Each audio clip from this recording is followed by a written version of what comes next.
Making one of the biggest entrances ever, the Fisherman came flying into the Clash Royale arena, where he started to beat all of the other troops mercilessly with his talking fish. He had shown his face for the first time ever in the Clash Royale arenas to warn all of the other troops of an incoming flood. So in today's story, I will explain my version of who the Fisherman was before he made it to the Clash Royale arenas, what caused the massive flood in the arenas, and most importantly, why the heck the Fisherman has a talking fish. Maurice, they're not listening! Find out all of that inside of today's video, the Fisherman's origin story.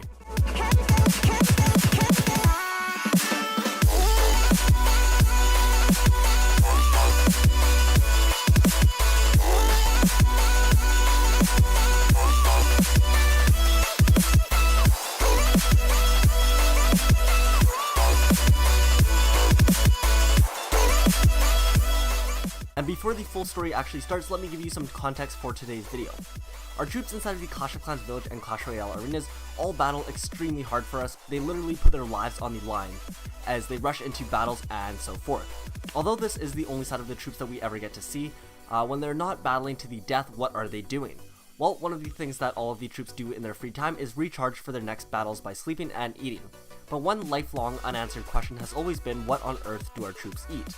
Well, they get their food from a number of places, and thankfully it's not from eating their own hogs. Instead, they get all of their fruit and veggies and most meats from a farm not too far away called Heyday, and then they also get a lot of their food from the Fisherman. Some troops are born barbarians, some are born giants, and some troops are just born regular villagers who aren't meant to fight in the arenas. Instead, they do regular everyday villager things, like for example, fish for food. Now today's story is going to follow around a regular villager who became a fisherman and whose name is Maurice. Maurice was born a regular villager, and his dad happened to be a fisherman. And so growing up, his dad taught him the ropes, and Maurice eventually became a successful independent fisherman as well. Over time, Maurice became an incredibly talented fisherman and always outfished the rest of the fishermen by catching the majority of the fish. He was very well respected around the Clash of Clans village and Clash Royale arenas, as he could almost single-handedly supply both the clashes with tons of fish. And by catching so many fish, he himself got to eat a lot of them. So he ended up growing a ton and becoming significantly bigger than the rest of the fishermen. He was also so invested in his job that he would never stop by the villages for long. He would typically drop off the fish and then sail straight back into the sea to catch more fish. He was so invested, in fact, that on July 1st, 2019, when a serious storm was reported and all of the other fishermen came back to dock their boats, Maurice decided that he wasn't afraid of any storm and that he was still going to go out and fish and catch the most fish. He wanted to prove to everyone that he was a badass that wasn't afraid of anything. And so he set sail out into the chaotic sea. Once he was out there, the sea was incredibly rough. The wind was blowing at hundreds of kilometers per hour, and the waves were as tall as wizard towers. The storm felt as if it was just raining lightning and tornado spells. And in fact, that's not too far off. That is exactly what happened. Apparently back in the wizard's laboratory, a wizard accidentally knocked over a tornado spell, which broke and ended up twirling around and picking up all the other spell bottles, including the rage spells, lightning spells, and more tornado spells. The tornado ended up throwing all of those spell bottles into the water, which caused the enormous storm. And then the storm ended up going as far as the Clash of Clans village. And when the storm got to the Clash village, unfortunately there was a dark elixir storage container being upgraded at the time, and so it was extra fragile. And on top of that, it just so happened to be placed right next to the water. And so when the storm came by, it ended up destroying the fragile dark elixir container, and then the full dark elixir container ended up spilling out and all of that dark elixir poured into the ocean. And as many of you know, dark elixir is one of the most powerful substances in the world of Clash, where it has turned barbarians into barbarian kings and archers into archer queens, and is responsible for some of the most powerful troops as well. So when the dark elixir poured into the ocean, it ended up causing all of the fish that it had come in contact with to mutate. And luckily though, since there was a storm, there weren't too many fish near the coast of the Clash of Clans village, so not too many of them were affected, although it did still cause a few fish to mutate. Anyway, back to Maurice's boat. As he continued to sail, he was unable to catch many fish since most of them swam deeper into the sea to find calmer waters. Maurice was having a very tough time and wanted to call it quits and head back, but he was so determined to catch more than all the other fishermen that he needed to catch at least one fish before he went back. And so he kept sailing. He eventually got close to the Clash of Clans village, where he thought he heard some screams. He made his way over to where the screams were coming from, and as he got closer, the water started to turn a lot darker. But yet, he still didn't see anyone. Instead, he just saw a fish jumping in and out of the black water. Yet, he continued to hear the screams. And so when Maurice saw the fish, he tossed his grappling hook at it and caught it. And when he brought it back to the ship, he thought he heard someone talking to him. He looked up and questioned, "God?" But then he kept hearing the talking, but not from the sky, and instead he looked down and saw that it was somehow the fish that was doing the talking. It turned out that the power of the dark elixir ended up causing the fish to be able to speak. And not only that, now the fish could breathe above water too. The fisherman was obviously dumbfounded by his discovery of a talking and breathing fish, but unfortunately before they could get too acquainted, something else happened. As the dark elixir sunk deeper into the ocean, it eventually hit the sea where it reacted with some of the underwater volcanoes, and caused a massive eruption. The eruption pushed all of the water up, essentially causing a tsunami. This giant wall of water ended up popping up behind the fisherman and his newfound fish friend. When the wave popped up, the fisherman and the fish both looked at each other and then immediately started paddling away as fast as they could. The good news was that the fisherman was the best fisherman in all of the Clash universe, and so he was able to paddle away faster than the tsunami behind him. But the bad news was that the tsunami was heading straight for the Clash Royale arenas, and so since the fisherman was faster than the tsunami, he got to the arena first, but only by a few seconds. The fisherman needed to warn everyone that a giant tsunami and flood were coming, but he didn't have time to simply walk around the arena and walk through the front door. So instead he grabbed his grapple hook and was about to take off, but then he heard his fish yelling at him, "Hey, what about me?" So without having much time to think about it, the fisherman grabbed the talking fish and he threw the grappling hook up. The grapple hook wrapped around one of the arena pillars, and then the fisherman jumped and launched himself over the arena wall, where he landed in the middle of the battlefield. He then started going around trying to warn everyone of the incoming flood, but no one seemed to listen. And so the fish spoke up and told that they needed to be a bit more aggressive with how they were going to warn them. And so the fish went around and started to fish slap all the troops until they listened. Finally, all the troops stopped battling and turned around to see a giant wall of water rushing towards them. And the last thing that the troops heard before they got washed over by the water was Tube Rider. Anyway, after the water from the floor finally drained away, all of the troops stood there wondering what the heck just happened. But for Maurice, now that the water was all gone, that meant the fisherman could return back to his day job. But before he could leave the arena, the Red King and Blue King stopped him. They both told him that what he did in the arena before the flood came really impressed them, and they would love it if he could stay and fight in their army. The fisherman said that he wasn't too sure, he didn't really want to. But the kings then told him that they could give him a legendary status and pay him a generous amount of gold if he stayed. The fisherman thought it over a little bit, and ended up deciding to stay finally. Mainly because as a fisherman he always wanted to get that next big catch. But now that he caught a breathing and talking fish, he felt like he could never catch anything better than that. It was pretty much the ultimate catch. And so he decided to stay in the arena. And that there is the story of how the fisherman was brought into the world of Clash.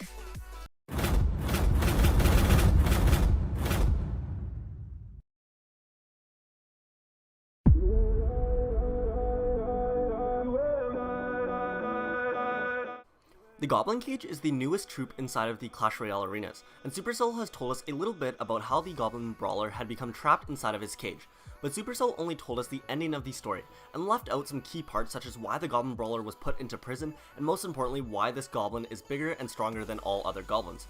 So here in today's story I will try to fill in all the holes in the full Goblin Cage's origin story.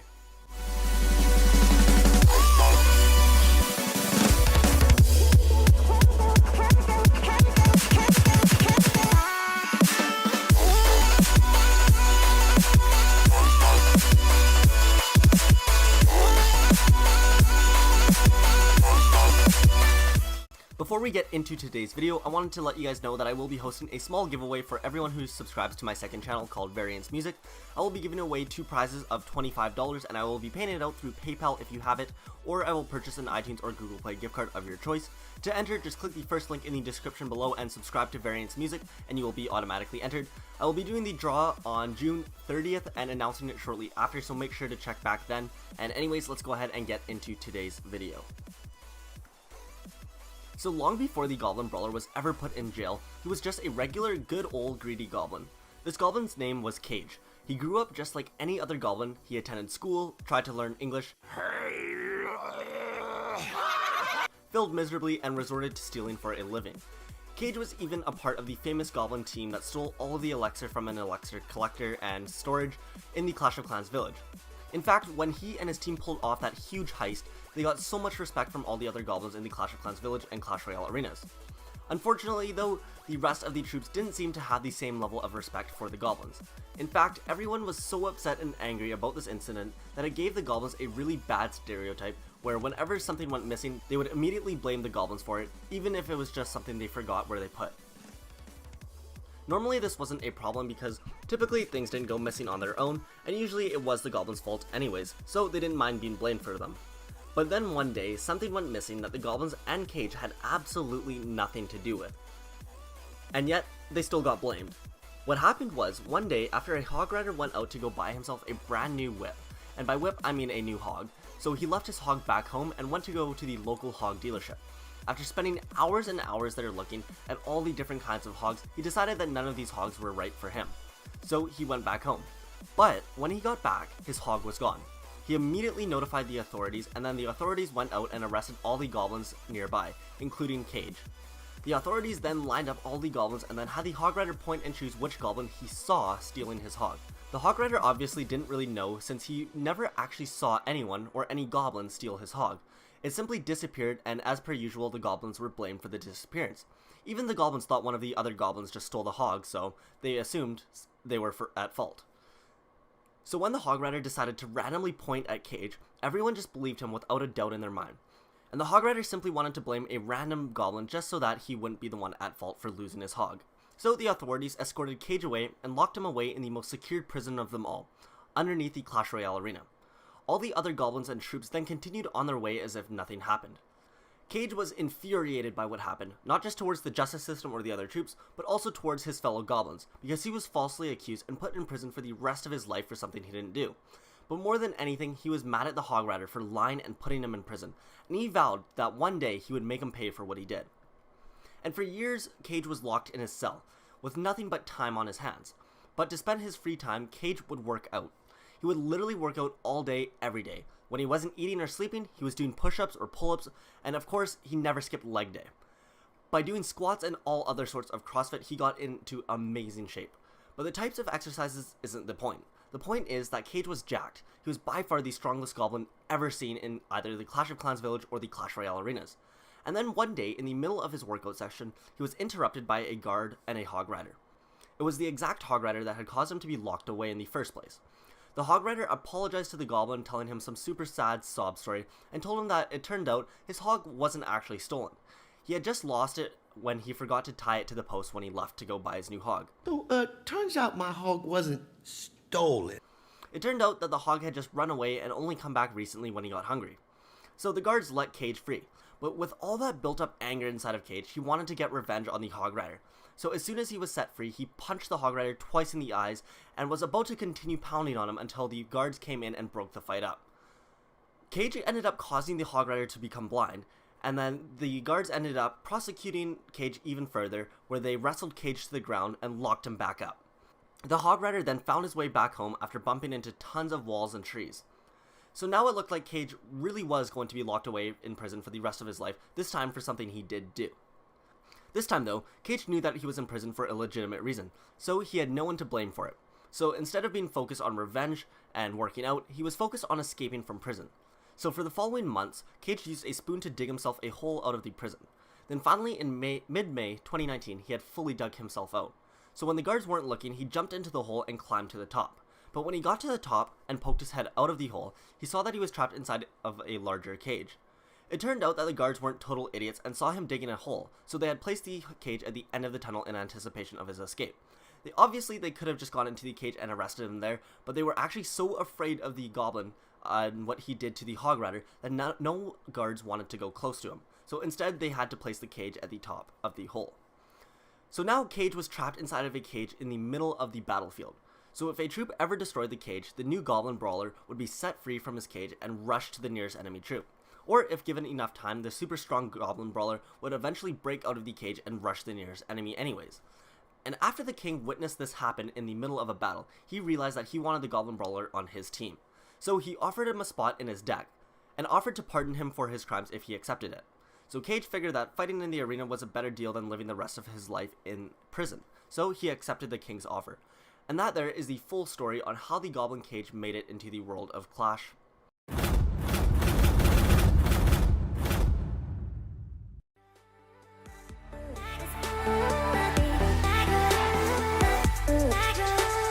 A new glowing beast of destruction has just made likely the coolest entrance into the Clash Royale arenas ever.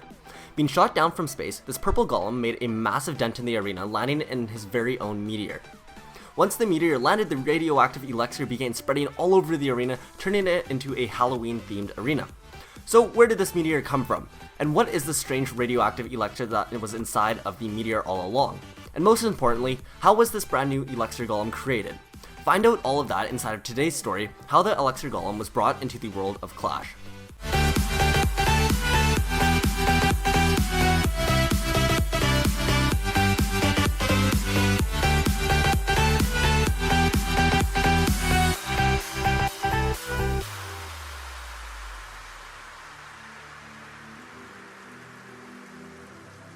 The origin story of the elixir golem started a long time ago, back in 2015. Back then, battles were not as balanced as they were today. The Red King's favorite deck used to be a rocket cycle, and so it goes without saying that he didn't win too many battles. In fact, he would just get absolutely destroyed by the Blue King every time they played each other. And even after the Red King decided to finally switch his decks, he still kept losing because he just wasn't as experienced with the rest of the decks as the Blue King was. So the Red King was tired of losing and he needed to find a way back on top. But because he just wasn't skilled enough with regular decks, he thought that he would have to do something a little sketchy to win. And so he began crafting his master plan. He gathered the most powerful and most knowledgeable troops in the Clash universe all into one room. He got the Wizard, the Witch, and the Master Builder, the greatest minds in the lands. And then he asked them to put their minds together and create the strongest troop this arena has ever seen. And so the three Brainiacs got to work creating the Red King a new super troop. The three troops started brainstorming, and they figured that they had two types of resources to work with, Elixir and Dark Elixir. And as of right now, those were the only two types of Elixir that they could use to create troops from. But then, the Wizard had the bright idea of saying that, what if they created a new and even more powerful type of Elixir to create the ultimate super troop? The Witch and the Master Builder loved the idea, and so they began crafting.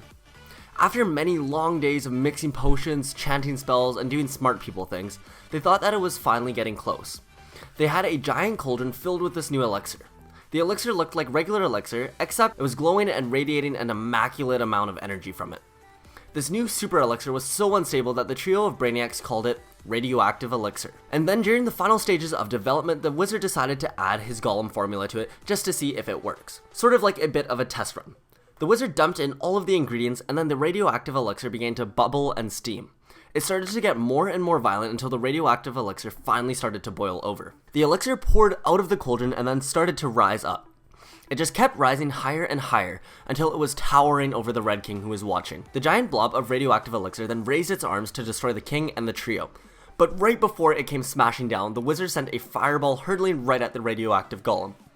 The giant blob exploded into a pool of radioactive elixir. The pool of elixir just laid on the ground, but then only a few seconds after, the pool of elixir began to move. It began moving towards each other and reforming into another elixir golem. The Red King panicked, and after almost having that beast kill him, he quickly ordered the Witch to get rid of that thing. So the Witch cast a quick spell and had all the radioactive elixir put back into the cauldron. She then levitated the cauldron over to the nearest mortar and poured it all in. And then right after that, she set the mortar setting to the max setting and then fired it away. The elixir got sent hurtling towards the atmosphere and then went straight into outer space.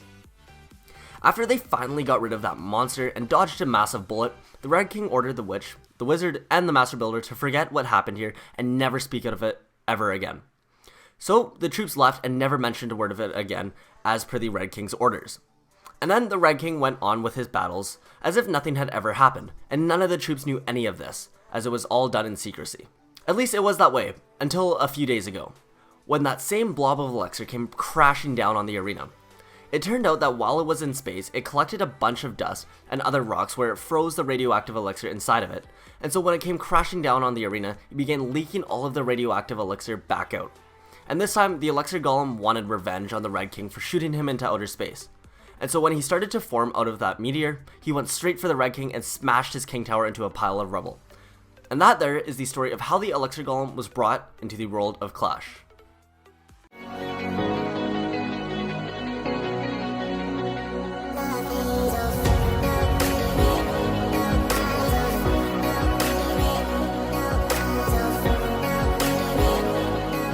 Back on March 12th, 2013, things were a lot different in the Clash of Clans village.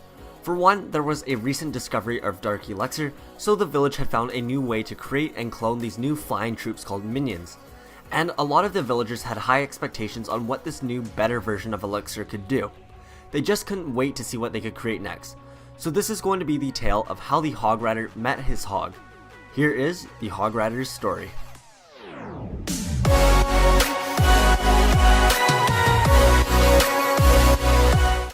Back when the village was first getting established, the chief had to make a seriously tough decision. He had two similar troops that did practically the same thing, but unfortunately, he could only keep one due to army space limitations. So he decided to have these two troops duel it out to see who should get to stay. The two troops that were needing to compete was a barbarian who had a great mustache, was illiterate in English, could hold his breath for more than an hour, and who wielded a sword. The barbarian was facing off against a troop named Ryder, who also had some great facial hair, was an extremely annoying singer, Oh, did we make that super clear? had a fear of skeletons, and wielded a hammer. The two of them met in front of the chief, and then on the chief's command they fought. The fight was over in less than a minute, as the barbarian absolutely dominated Ryder. His hammer was no match for the barbarian's sword and muscles. Not to mention he also had the barbarian king teach him how to fight properly. So Ryder unfortunately lost and was not allowed into the village's army. Instead, he got stuck with all of the dirty work such as preparing all the meals for the armies and cleaning up other troops' messes. His job sucked. But he got to work immediately and went over to the campfire to start preparing the next meal. When he got there were already some giants sitting around and it looked like they were playing some sort of game. When Ryder got closer to the camp, he realized that they were tormenting one of the hogs that were meant to be barbecued later. The hog took a quick look at Ryder and gave him a look of desperation before a giant threw him to another giant as if they were playing football. American football, that is. Ryder knew that he had to do something, but he also knew that those giants could easily crush him without any effort if they caught him. He thought about it quickly, but then continued to make his way over to the army camp that the giants were playing at. And once he got there, he told the giants that he needed the hog so that he could cook it for dinner. So the giants reluctantly handed over the hog. The hog was just as big as Ryder. Ryder then took the hog back the way he came, but before he could get too far, a giant yelled out, "Hey, that's not the way to the kitchen. He's a thief." Then all of the giants got up and quickly ran after Ryder and the hog. Ryder was running out of space to run as they were running straight towards a section of walls. The giants were starting to gain on them, and Ryder and the hog were both running into a corner of walls. Luckily, at the last second, the hog threw Ryder onto his back and then leaped over the wall. They then continued to run all the way deep into the forest. Ryder took a quick look back and realized that the giants had gotten trapped behind the walls, and he thought that they will be stuck there for a while, so they should be safe for the time being. After Ryder and the hog got settled down, they were both extremely appreciative for saving each other's lives. Ryder originally saved the hog's life from being barbecued, and then the hog helped them run away from the giants. They realized how great of a team they could make, but before they could do anything else, the village chief along with the entire village army came running out, ambushing the hog and Ryder. Ryder jumped onto the hog and they were about to take off running, but right before, the chief yelled out, "Wait, we just want to talk." So Hog and Ryder stayed and heard him out. The chief told them a short story about all the difficulties their army has been having with getting over the walls. All about how the wall breakers are too stupid and just blow themselves up against the nearest wall no matter where that wall is, and how giants take forever to destroy the walls. Not to mention that the alchemists weren't able to upgrade their spell factory to start brewing the jump spell. So you two make a great team, and have something that our army desperately needs. So if you're interested, we'd like to have both of you join our army. The hog and Ryder looked at each other, and then Ryder said, "We have a few demands that we want." And the chief replied with, "What kinds of demands?"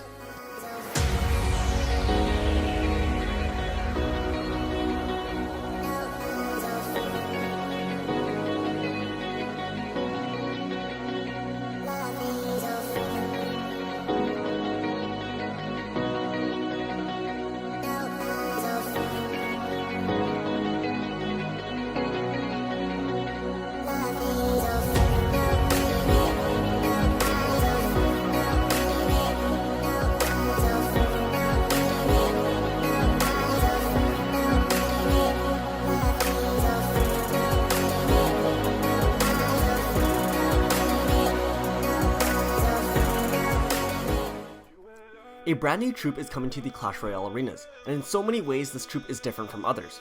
The legendary Ram Rider has an attack that can immobilize any troop from moving, and another attack where the Ram charges into the nearest building doing massive damage. This troop is already looking overpowered and is going to bring destruction to whoever she faces. So where did this new monstrosity of a troop come from? I'll do my best to explain my theory on how I think the Ram Rider made it into the world of Clash inside of today's video. I hope you guys enjoy.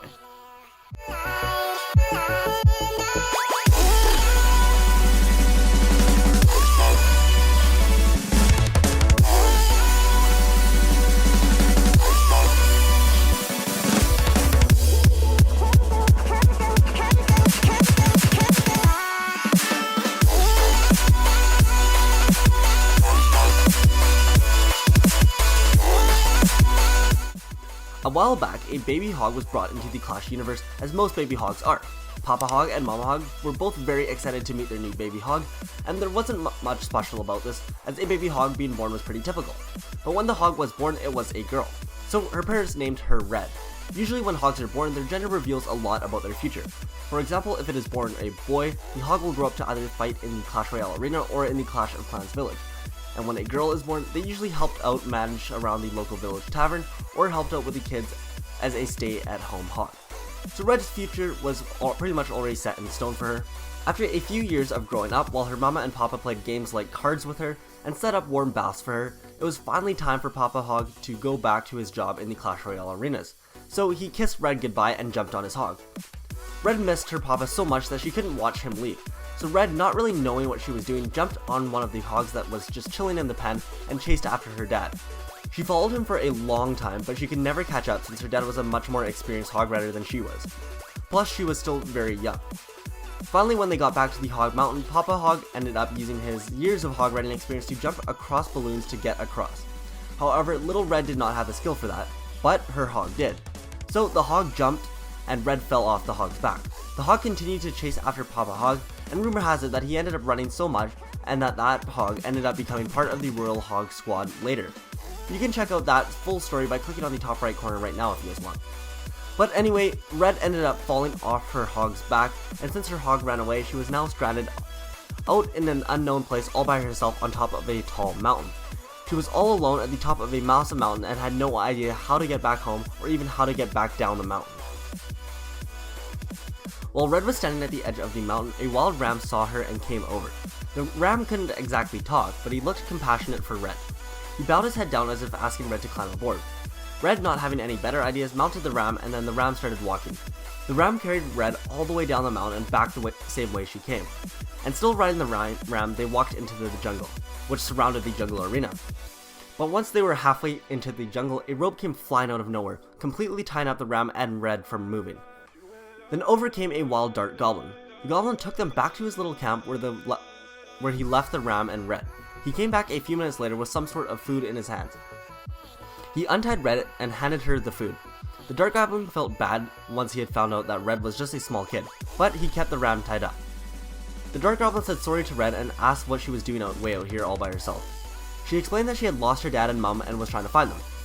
The dart goblin said that he had just saw some hogs actually. Here, come follow me. He took Red to the jungle arena, which was very close by, and they sat in the crowd. From the crowd, the dart goblin pointed towards the battlefield where Red saw a hog rider. She got excited and said, "Yeah, that is my dad." But then all of a sudden, another hog popped out of nowhere on the other side of the arena. Red looked a bit confused and said, "Wait, that's my dad too." The dart goblin looked at Red and realized what was happening. All hogs looked the exact same, and Red wouldn't be able to recognize her dad. The dart goblin tried his best to explain this to Red, but she was still pretty young, so she may not have understood it all. The dart goblin went back to his camp with Red, where the ram was still tied up. Red immediately ran over to the ram and gave him a hug. After seeing how much Red liked the ram, the dart goblin decided to untie the ram as well. Since the dart goblin knew that Red would never be able to find her parents, he decided that he would help raise her instead. So during the next few years, the dart goblin showed Red how to use the dart attack and also how he used the bola, which was the rope that he had used to capture her and her ram for the first time. Red was much more of a fan of the bola and didn't really like the dart attack too much, so she decided to stick with the bola attack. And through all of this learning and training, the ram had stuck with Red the entire time. And during that time, their bond grew closer and closer together. Finally, after many years of training, unfortunately the dart goblin was killed in a battle by a rolling piece of wood. It was quite unfortunate. So now Red and the ram were on their own. Red jumped on top of the ram and it took her back to the mountain where she had lost her dad, Hog Mountain. Once they got to the top, they saw another battle going on, so they made their way over. The ram accidentally wandered onto the battlefield, and Red noticed some barbarians charging towards her. In self-defense, she shot her bola at them. The bola completely stopped the barbarian in his place while the ram started to run away. Then out of nowhere, more troops appeared, and once again Lola shot her bola at them, completely immobilizing them. This happened over and over again for a few minutes until the battle ended. The king noticed this, and after that battle had finished, he confronted Red and asked her if she would like to come join his team. Red looked down at her ram and realized that she didn't really have anything else to do, and besides, maybe she might come across her dad during one of these battles, who knows. But most importantly, she decided to battle in the Clash Royale League, where her unique abilities and powerful ram were used to easily take down opponents. She was a threat to be reckoned with inside of the Clash Royale arenas. And that there is the story of how the Ram Rider made it into the world of Clash.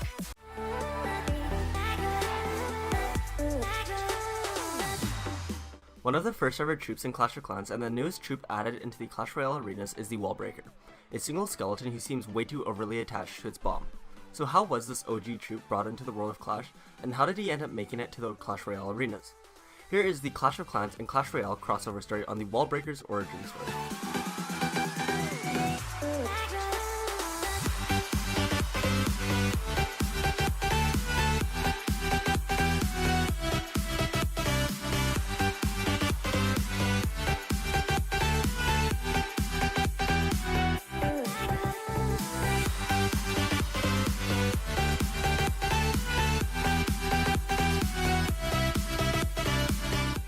The story of the Wallbreaker actually starts off with a barbarian named Scully.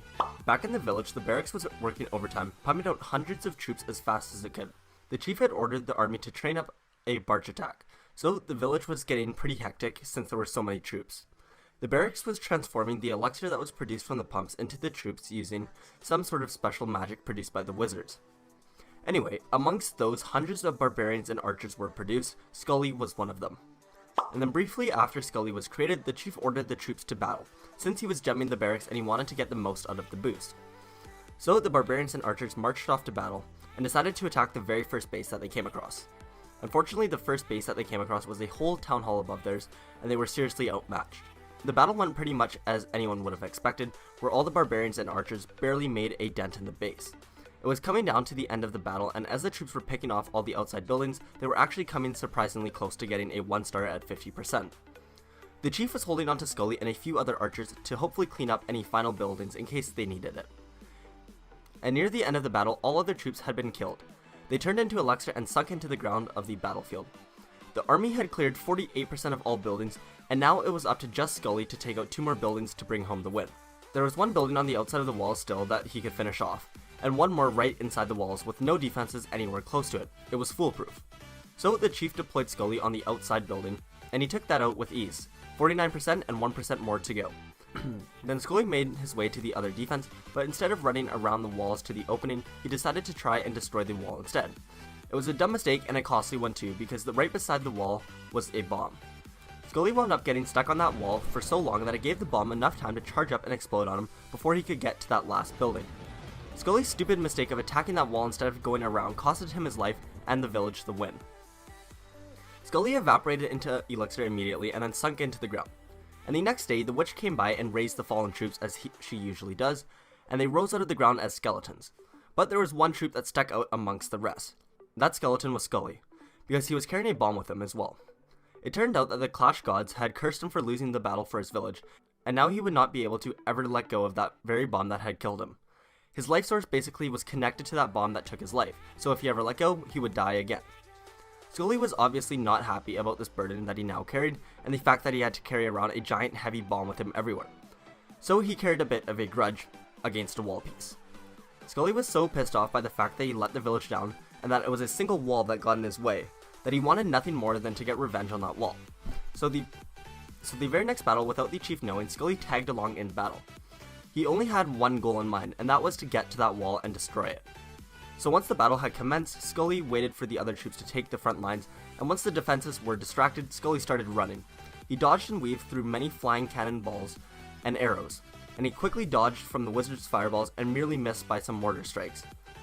He continued to make his way closer to the wall, and somehow miraculously got right next to the wall. Still holding onto the bomb, he sat there as he lit the bomb. Scully felt a small feeling of relief as he felt that he had redeemed himself for his past failure. Then a few seconds later the bomb went off, and the wall was blown into oblivion. Watching this from a distance, the chief was shocked at what he just saw, a single skeleton who just wiped out an entire small row of walls. The chief was super impressed and wanted Scully to permanently join the village's army. Scully, who was just brought back to life again after the battle, since he was just a skeleton, later agreed to join as this would provide him with an opportunity to further make up for his failures, where the army would rely on him to open up paths for them, and also he would be able to continuously get revenge on the walls. This was great for Scully as he enjoyed what he was doing. He got constant revenge on the walls, the army relied on him, plus he made up for his mistake. Life was good, and based off what he was doing, he was now called the Wallbreaker too, which he liked as well. And the new Wallbreaker in Clash of Clans got to do this for a long time, but all good things must come to an end, because after a few years the Wallbreaker's abilities were no longer needed as badly. With new additions of the jump spell and then the earthquake spells, it started to take away from the demand for the Wallbreaker, but that was okay. Scully still got some decent usage rates, and he was still happy with that. But where things really went sideways was when the builder created the Wall Wrecker, which just by the sounds of it sounded way better than the Wall Breaker. So once the Wall Wrecker was added, the Wall Breaker had had enough. There was nothing left for him in Clash of Clans. So he finally decided to make his way over to the Clash Royale arenas with the rest of the troops, and he went to go battle there. For the first bit, it was difficult for the Wall Breaker to adjust, but to fix that, he simply started visualizing that the King's Towers were just other pieces of walls that he wanted to destroy. And then he had no problem running full speed at it and blowing himself up. And that there is the story of how the Wallbreaker was brought into the world of Clash.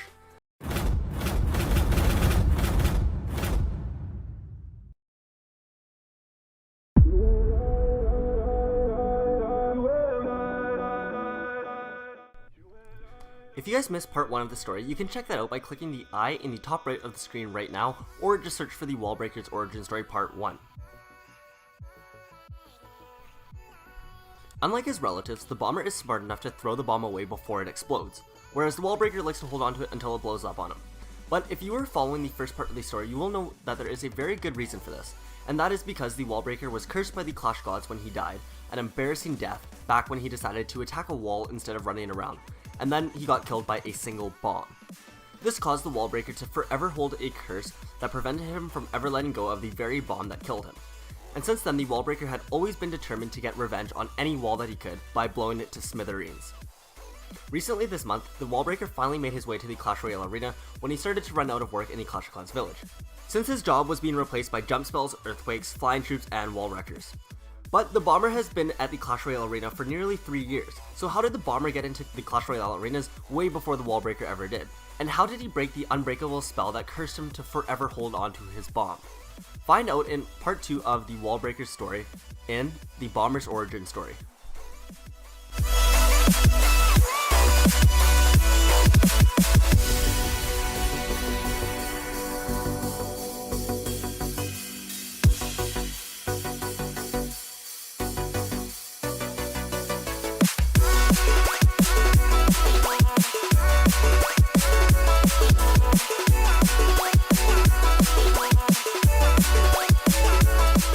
Before we get into today's video, I wanted to let you guys know that I will be hosting a small giveaway for everyone who subscribes to my second channel called Variance Music. I will be giving away 2 prizes of $25, and I will be paying it out through PayPal if you have it, or I will purchase an iTunes or Google Play gift card of your choice. To enter, just click the first link in the description below and subscribe to Variance Music, and you will be automatically entered. I will be doing the draw on June 30th and announcing it shortly after, so make sure to check back then. And anyways, let's go ahead and get into today's video. 3 years ago, a brand new royal king came riding into the Clash of Clans village. To be clear though, this was not the same king that we are familiar with in today's arenas. It was neither the red king or the blue king. Rather, it was the third king that was a part of the Clash Royale arenas before the beta of the game ever came out. And there will be a reason as to why you've never heard of this king, explained later in the story. He rode on his pony and wore his shiny crown, letting all the troops know just how important he was. Immediately when all the troops saw him, they stopped what they were doing and stared. The king looked at them and told them that he was one of the kings of a brand new place called Clash Royale, and they were recruiting the best of the best to come join them. He then offered a few incentives for them to come with him. He said that they could come battle against some of the strongest troops in the land, including ones that they had never encountered before, and then he name-dropped the musketeer, the baby dragon, and the giant skeleton. He also offered that the troops would get to fight in state-of-the-art stadiums with roaring crowds. And best of all, the king said that he would even pay them all double what they were making right now. But then one of the goblins raised his hand and told the king that they weren't even being paid right now. So to that, the king told the goblin, well then, I guess I'll start paying you guys. The idea of actually being paid to battle, which they were basically doing already for free, seemed like an amazing opportunity. So all of the troops agreed to go, and the village chief didn't even seem to have a problem with this, since he knew he couldn't compete with what the king was offering, plus the fact that he had 4 barracks and 2 dark barracks ready to produce more troops once they all left. So all the troops were getting ready to leave, well, all of the troops except for one, the wall breaker. The wall breaker had no reason to leave since his only goal in life was to destroy walls, and he wouldn't be able to do that in the Clash Royale arena since there were no walls. And not to mention, at this point, there were no wall wreckers taking his job, so he was still in high demand in the Clash of Clans village. This really ticked off the king though, since he had never been said no to before, and he really wanted every single troop to come with him. Plus, he had promised the red and blue king that he would bring back every single troop with him back to the Clash Royale arenas. So there was no way he could come back with less than all of them. So he had to try extra hard to get the wall breaker to come with. So he went to the wall breaker and asked him why he didn't want to come. The wall breaker quickly explained that he just wanted to destroy walls, and he had no need for being paid in gold since he couldn't really do anything with it anyways. And even if he wanted to go, he said he had some stupid curse on him where he couldn't even let go of his bomb, so he would just die the first time he got there. The king listened to all of this and then formulated a mini plan on how he could get the wall breaker to come with him to the Clash Royale arenas. The king went to the village chief to ask him about the wall breaker's curse, but the king refused to tell him. Then the king whipped out a bag of gold, and then the king immediately started spilling the beans. He told him how the wall breaker had died in a battle and was cursed to forever hold the bomb. The king then asked if there was any possible way to break the curse. To that, the village chief responded with, the only person that might be able to reverse this curse is the witch. But be warned, the witch usually charges a very high price for stuff like this. The king was so used to always getting what he wanted, so he went to go confront the witch. He asked the witch what it would take for her to lift the spell on the wall breaker's curse. He was expecting the witch to demand a bunch of gold or something, but what she did ask for was completely different. The witch asked the king for, first off, a strong buff or a power potion for when she did get to the Clash Royale arenas, which the king shrugged off and said, okay, that's easy, no problem. Then the next thing she asked for was that she wanted to be considered an epic troop within the Clash Royale arenas, which the king also shrugged off and was like, okay, no big deal.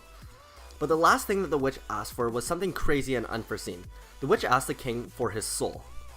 She explained that to lift a curse from one cursed soul, she would have to remove it to someone else's and replace it. The king was shocked for a second, wondering what the heck the witch just asked for. The king was a little conflicted by this once he figured out what was going on, because obviously he didn't want to lose his soul and be cursed, but also if he went back without the wall breaker, his brothers or the other kings would both be extremely disappointed in him for breaking his promise and would never let him forget about it. So the king had convinced himself, since he really didn't want this to happen and that would almost be worse than being dead, that this was the only way and that he would grant the witch her 3 demands. So the witch happily obliged, where she received power potions for her buff and a purple card that would be used in the Clash Royale arena. And then for the final demand, she gathered the king and the wall breaker together and started up some sort of spell. She chanted, and then smoke rose up from the feet of both the king and the wall breaker. Then all of a sudden, it disappeared. The wall breaker emerged looking the same as always, but then he looked at his bomb and released his fingers. And for the first time in forever, the bomb slipped out of his hands and he let go of it. The curse had been lifted. Now the wall breaker would be free to throw bombs wherever he wanted without being killed at the same time. And for this, he would forever be grateful to the king for the sacrifice, and he would join him back to the Clash Royale arenas, now called the Bomber.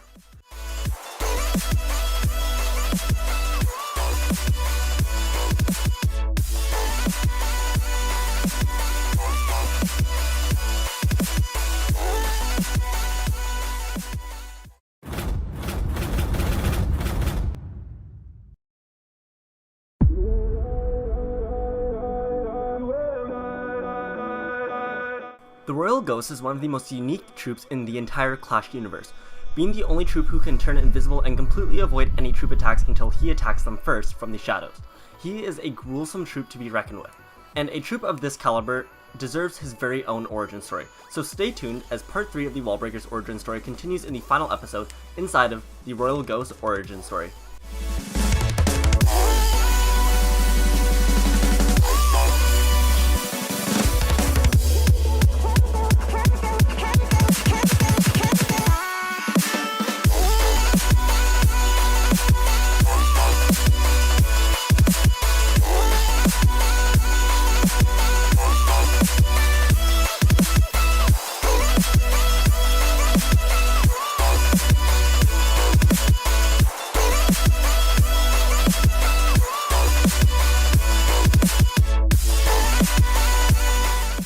Shortly after the witch removed the curse from the Wallbreaker and transferred a curse to the Clash Royale King, the Wallbreaker ended up learning to throw his bomb rather than bear hugging it before it exploded.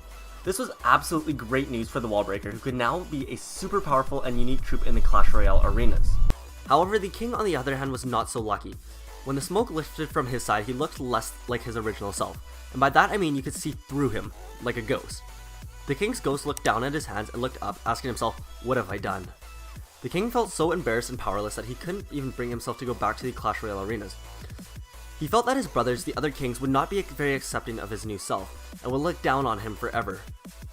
So the Ghost King decided that he wasn't going to go back, so instead of showing the troops how to get back, he took them almost all the way there, and once they were in sight of the arena, the king pointed and showed them where it was, and then he told the troops to go on without him and that he would catch up with them later.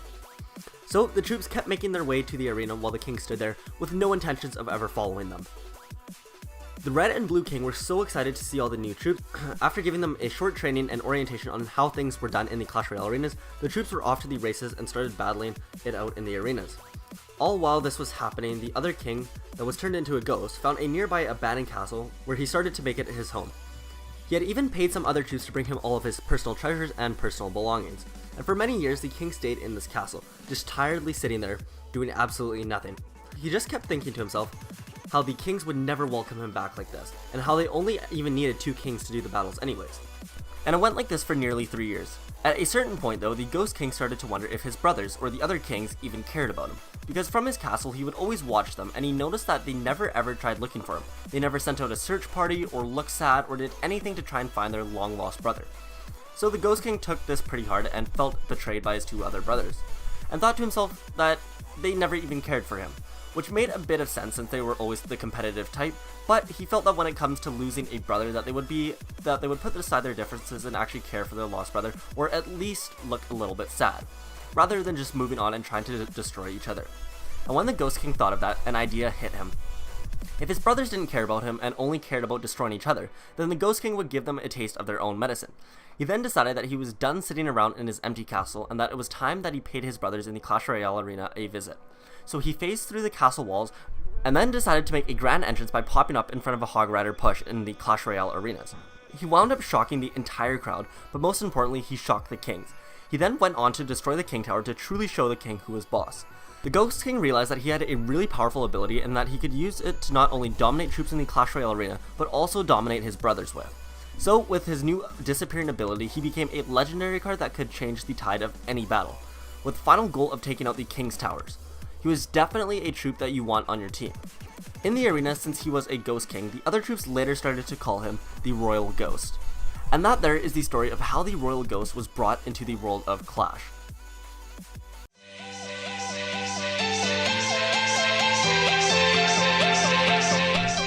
These ranged units are some of the best troops in both Clash of Clans and Clash Royale.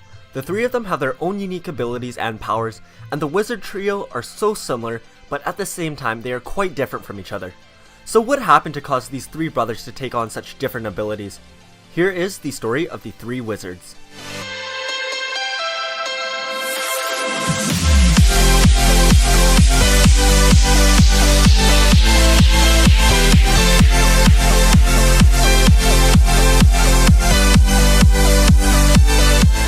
Before there was a village chief, before there was a barb king or even an archer queen, and before most troops were even added into the game, there was an almighty being that had control over the Clash of Clans village. This so-called ruler of the village was a fair ruler and the rest of the villagers respected him. He was sort of a sorcerer that carried around a staff and a spellbook with him at all times. In battles, he was extremely selfless and tended to provide his army with an aura that kept them alive for longer. Overall, he was an irreplaceable asset and also a well-respected ruler. The Warden, as he liked to call himself, was about to test the strengths of his new powers by performing the most difficult spell ever attempted. He was trying to transform an object into a living person, something that only the strongest magical being could successfully do. He decided to try it on a gem, because that was the most valuable object in the village, and if he was successful, this new being could be almost as powerful as him, if done correctly. So the Warden places the gem on the ground and then stands back and casts the spell. A beam of light shoots out of his staff and travels straight towards the gem. Once the light hits the gem, it reflects through the gem just like a crystal, and from the gem emerges 3 smaller beams of light. The first beam of light hits the fire at the nearby army camp, the second beam hits a hidden Tesla, and the third travels straight towards the spell factory and hits a bottle of freeze spell. All three objects begin to smoke and transform into human-looking forms. Then, once the transformations finish, 3 mini wardens were standing in front of him. One wore a red cloak and for some reason had a giant afro. Another had a light blue jacket and snow white hair. The last wore a dark blue jacket and looked sort of crazy. The power from the beam of light must have been weakened when it split into 3, then forging into whatever object it hit, resulting in 3 versions of the warden. The warden was glad that his spell worked, but he also didn't know what to do with these new troops. The warden was also curious if his powers transferred over to his kids, so he asked them, "So, do you guys have any sorts of powers?" Then each of the mini wardens shot out a spell out of their fingertips. The red one shot a fireball, the blue one shot a deadly snowball, and the dark blue one shot straight electricity. The Grand Warden was actually really impressed, and was thinking that him and his 3 new wizards are going to destroy so many bases together when they attack. Just like one big happy family. They all came in for a big group hug, but once they touched, the ground started shaking, and then it got more and more violent. Spell bottles started breaking, troops started screaming, and buildings started crumbling. The wizards and warden immediately backed up, and then everything stopped shaking. They looked around and they could see their entire village in ruins. Everything has been destroyed. The warden conspires that their combined power is too great, and if all their power is in one spot, it can cause great damage to the people and things around them. So he suggests that they should all split up. He then says that he will volunteer to leave since his power was the strongest, and it wouldn't be fair to have 3 people leave when one person could just leave. So the Grand Warden packs his stuff and goes on his way. Together, the 3 wizards weren't powerful enough to cause any more earthquakes, but they still had the power to cast spells and the like. One day, the red wizard was walking through the village and he came across an old book. He opened it up and he then realized what it was. It was the Grand Warden's spell book. He took it back to show the ice wizard and the electro wizard what he found, but before he could tell them, he found a note from the ice wizard sitting on the floor. It said, "I am sorry, but I need to leave. The weather is too warm here and I don't know how much more of it I can take. I am going to the Clash Royale arena where I heard that they have a new snow arena called Frozen Peak. P.S. Electro Wizard is tagging along with me. I don't know why, but he's sort of crazy and I don't want to ask. P.P.S. I'll come back to visit sometime around Christmas for about a week." So the wizard put down the note and continued reading the Grand Warden's book. And over time he learned lots of things from it. He was able to brew new spells for the village and potions to upgrade other troops' attacks and health. He also later became one of the favorite troops in the village, and then one day, 4 years later, the Grand Warden came back, when word had finally gotten to him that the Ice Wizard and Electro Wizard had left.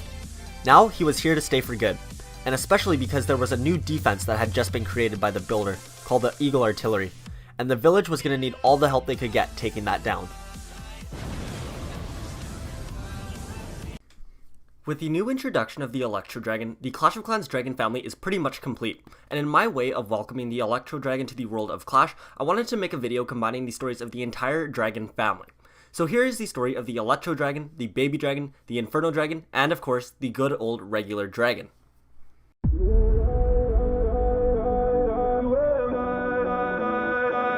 Back on August 2nd, 2012, the flying beast known as the Dragon was released into the game of Clash of Clans, along with the other 9 original troops. In later years, the Dragon went on to have some other troop counterparts like the Inferno Dragon and the Baby Dragon. But in today's video, I'm going to tell you my Dragon's origin story.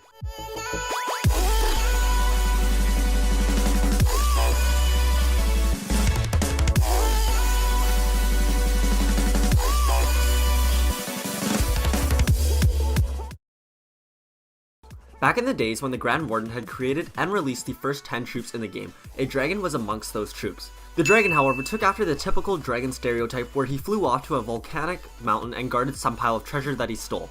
It was just the way that the dragon was born, the same way that the goblins were born greedy, wizards were born arrogant, and barbarians were born stupid. There wasn't anything anyone could do about it.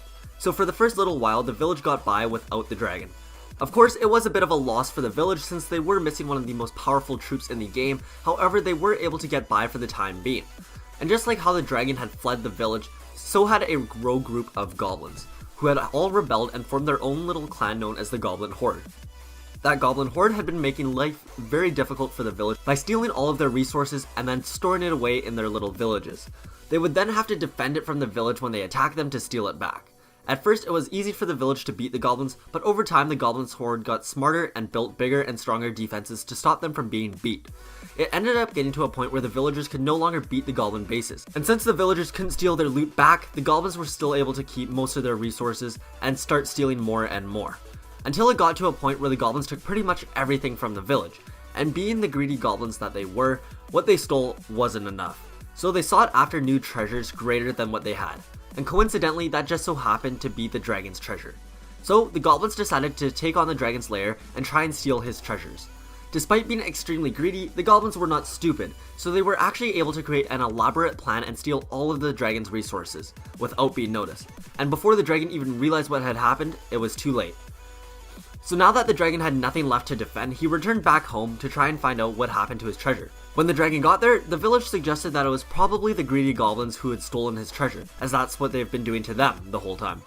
Then one of the villagers had an idea, and he suggested that they should both team up and help each other out to get both of their loot and treasures back.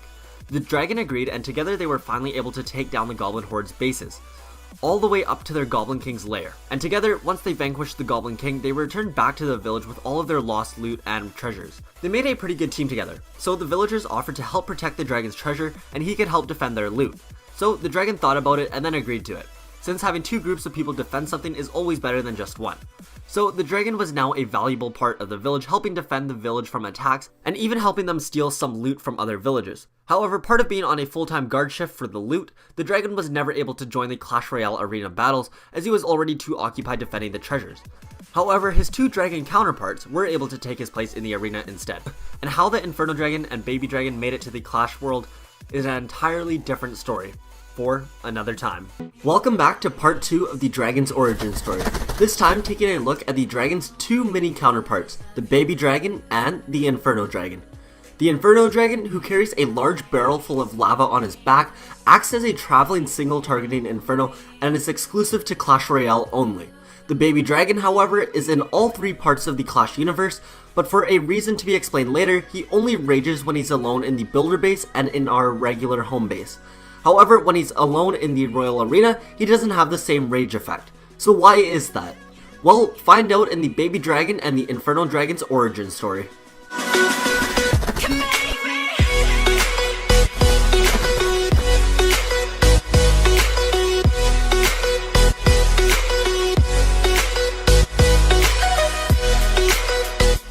Not long after the village unlocked the dragon at Town Hall 8, with the help of the dragon, they made very quick progress and were ready to upgrade to Town Hall 9.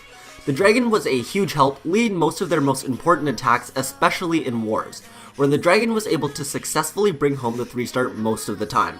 And by some very weird coincidence, once the Town Hall finished upgrading to Town Hall 9, the dragon laid 2 eggs. Everyone was shocked, including the dragon, who had no idea where those came from. But nonetheless, everyone knew what this meant.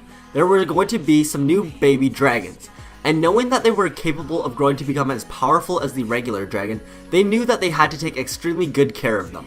So they took the eggs and laid them down next to the town hall, which was supposed to be the most secure building in the village.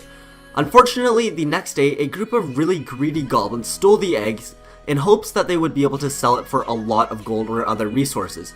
And when the dragon found out that his eggs had been stolen, he was infuriated and vowed to find whoever took them and that he would set them on fire. And when the goblins found out that the dragon had put them on his hit list, they started to freak out. They knew they had to get rid of the egg or else the dragon would burn them alive. But they also knew that they couldn't just return it, otherwise the whole village would know that they took it. So they ended up deciding to get rid of it instead. The goblins knew that if they hid it on the island, that the dragon would eventually find it and most likely trace it back to them. So they had to hide it somewhere much further away. So while the goblins were searching for a place to hide the eggs, they came across the master builder who was visiting the home village. He had just finished gearing up one of the archer towers and was about to head back. And right then the goblins knew what they had to do. So a few goblins went to quickly distract the master builder by doing some weirdly well-rehearsed dance, while the rest of the goblins went to go hide the 2 eggs in his tiny little rowboat. And to be completely honest, they did an absolutely awful job hiding the eggs, as they weren't covered by anything and they were sort of sticking out of the tiny boat. But luckily, the master builder was so tired and exhausted from working 70 hours straight that he didn't notice the 2 eggs, and instead, as soon as he got into the boat, he fell right asleep. and he didn't wake up until he arrived back at his night village. And when he did wake up, he finally noticed the 2 eggs in his towboat. The first thing he thought was, how the heck did these get here? And after that, he realized that they must have come from the home village and he should bring them back right away. But for some really weird reason, there was absolutely no way for the master builder to get back to the home village, unless there was a defense to be geared up. And since he just came back from gearing up the archer tower, there were no other defenses to be geared up for a long time. So for the time being, the master builder was stuck in the night village with his 2 eggs. And a few days later, both of the eggs hatched, where 2 tiny baby dragons popped out. Both of these dragons were able to fire these tiny little fireballs, but they didn't have any rage ability or anything.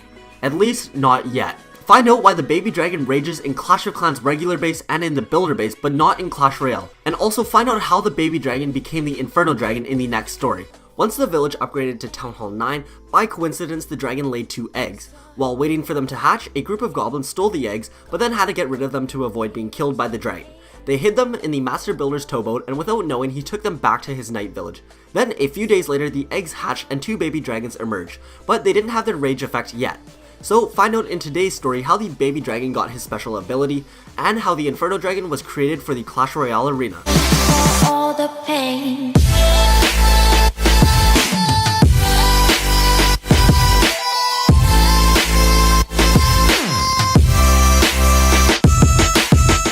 While the master builder was at the home village, the builder had shown him one of his new defenses that he was working on and planning on releasing for the next town hall, which was Town Hall 10. He had called it the Inferno Tower. And when the master builder saw this, he was actually really impressed. And rather than just being happy and proud of the builder, the master builder was determined to take his creation and make it even better. After all, he had to live up to his name of master builder. So when the baby dragons were born, the master builder had an idea that could make the Inferno Tower even better. Since in the builder's design and prototype, the Inferno Tower was just like any other defense, a stationary defense that could only target within a certain range. The master builder thought to himself, but what if I could transfer the Inferno Tower's powers to a living being, to make a troop that could be just as deadly as the Inferno Tower, but wasn't restricted to a certain distance or spot. So with this new idea, the master builder thought that a flying mini dragon would be a perfect fit. And to make the Super Inferno Tower troop, he only needed 1 baby dragon. So he brought both baby dragons to his lab, and at random he chose one of the baby dragons to turn into his new Super Inferno. And once he had the baby dragon, he took him to the only place that he knew he could get lava from, Pekka's playhouse.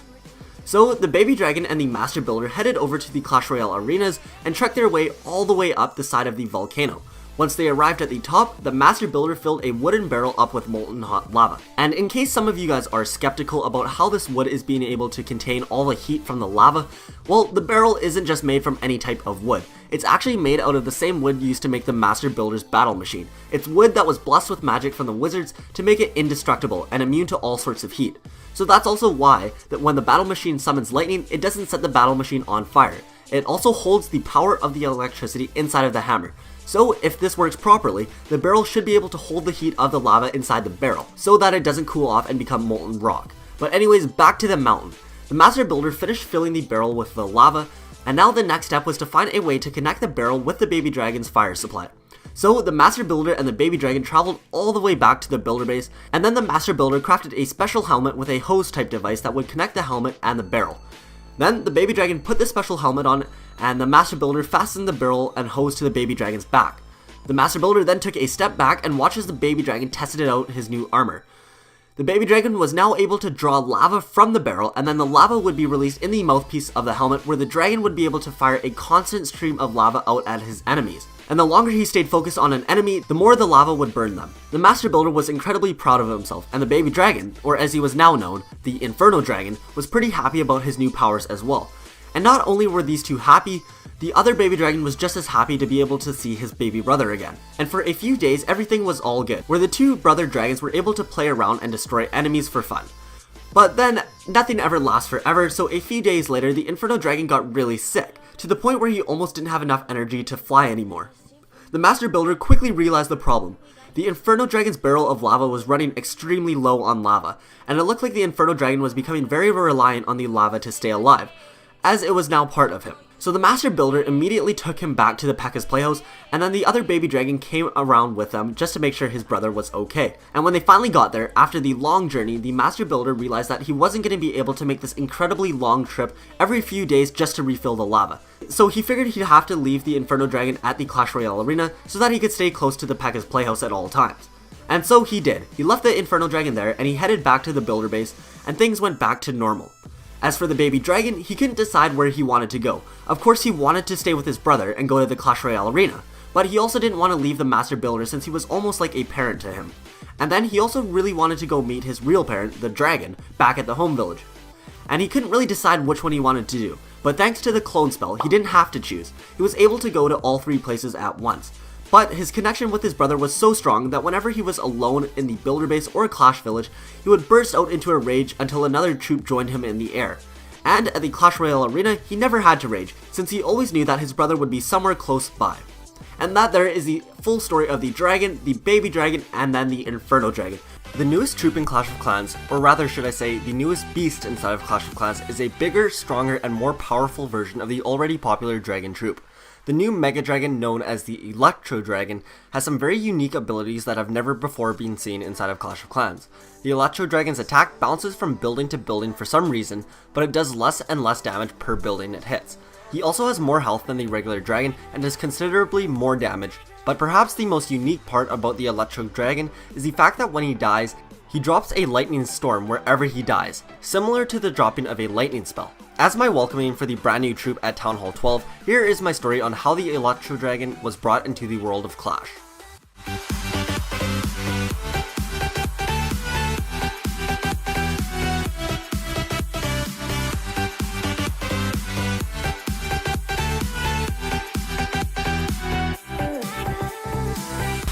Not too long ago, in a village not too far away, all the villagers and troops were all getting excited and ready to celebrate in anticipation for the revealing of the brand new upgraded town hall that the builder had been working on for the past 15 days. The entire village was getting in on the celebrations, and troops were just hopping from one dance party to the next.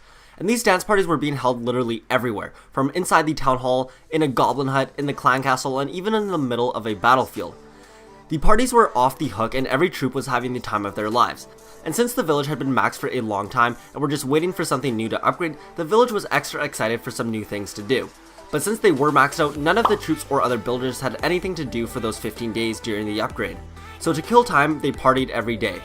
Everyone was having a great time, while everyone, except for one troop, the dragon. Unfortunately, the dragon was just too big and couldn't fit inside of any of these parties inside the town hall or clan castles, and when he tried dancing outside with the Teslas, his wings kept flying all over the place and hitting things. So the dragon had to sit out the celebrations for all 15 days. During the time that everyone was partying and dancing, the dragon went to go raid some bases to help him kill some time. Even though the village was already full on resources, he still went ahead and started attacking bases. So during one of his raids, since it wasn't worth anything, the attack was sort of careless in a way. And normally when doing a zap, quake, drag attack, usually the lightning spells and earthquakes are deployed before the dragons. But since it was such a careless attack, this time the dragons were deployed first. And then once the chief realized that he forgot the lightning spells, he quickly dropped them on top of the air defense, and at this point in the raid, the dragons were already on top of their air defenses as well. And then they were in the process of taking them out. The first lightning spell hit the ground and a bunch of lightning bolts struck all around the dragons. Slightly startled by this, the dragon looked up to see all the lightning bolts smashing all around him. And as he was looking up, the second bottle of lightning spell was dropped from the sky. And awestruck at what the dragon was seeing, he opened his mouth in awe. And by some crazy chance, the bottle of lightning spell dropped right into the dragon's mouth. And when the bottle of lightning entered the dragon, the bottle didn't break completely. However, there was a slight crack in the bottle where tiny bits of lightning spell were seeping out of it. But overall, the lightning bolt stayed safe inside of the dragon and inside of the bottle. The dragon was a little bit shook up by this, but he tried to carry on in the battle. So he moved on to his next target and opened his mouth to spew some burning hot flames. However, when he blew out, instead of fire, a strong bolt of lightning came exploding out of his mouth.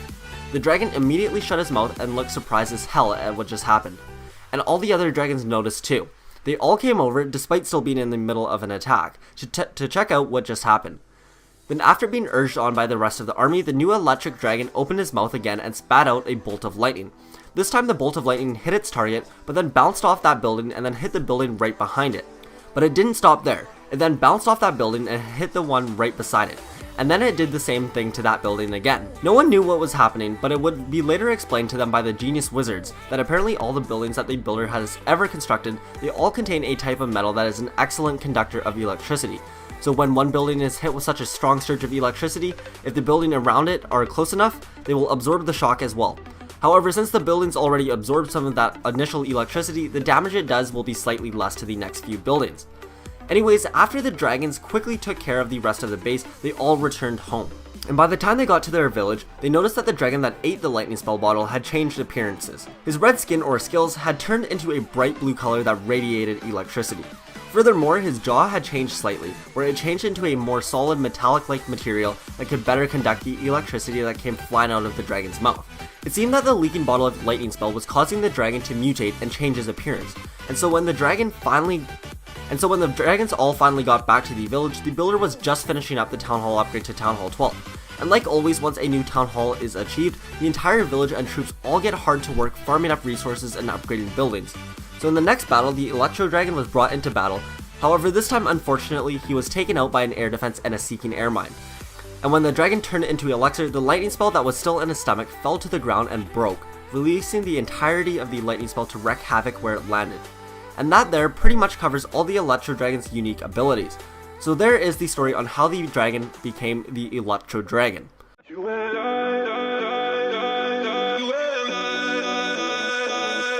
Another member of the Clash Dragon family has made it to Clash Royale. Despite sharing the same name and having similar abilities to the Electro Dragon from Clash of Clans, the Electro Dragon from Clash Royale received its abilities in a completely different way. In today's story, I'll tell you the story of how a regular baby dragon ended up becoming an Electro Dragon with never before seen powers in the Clash Royale arenas. So here is the story on how the Electro Dragon made it into the world of Clash.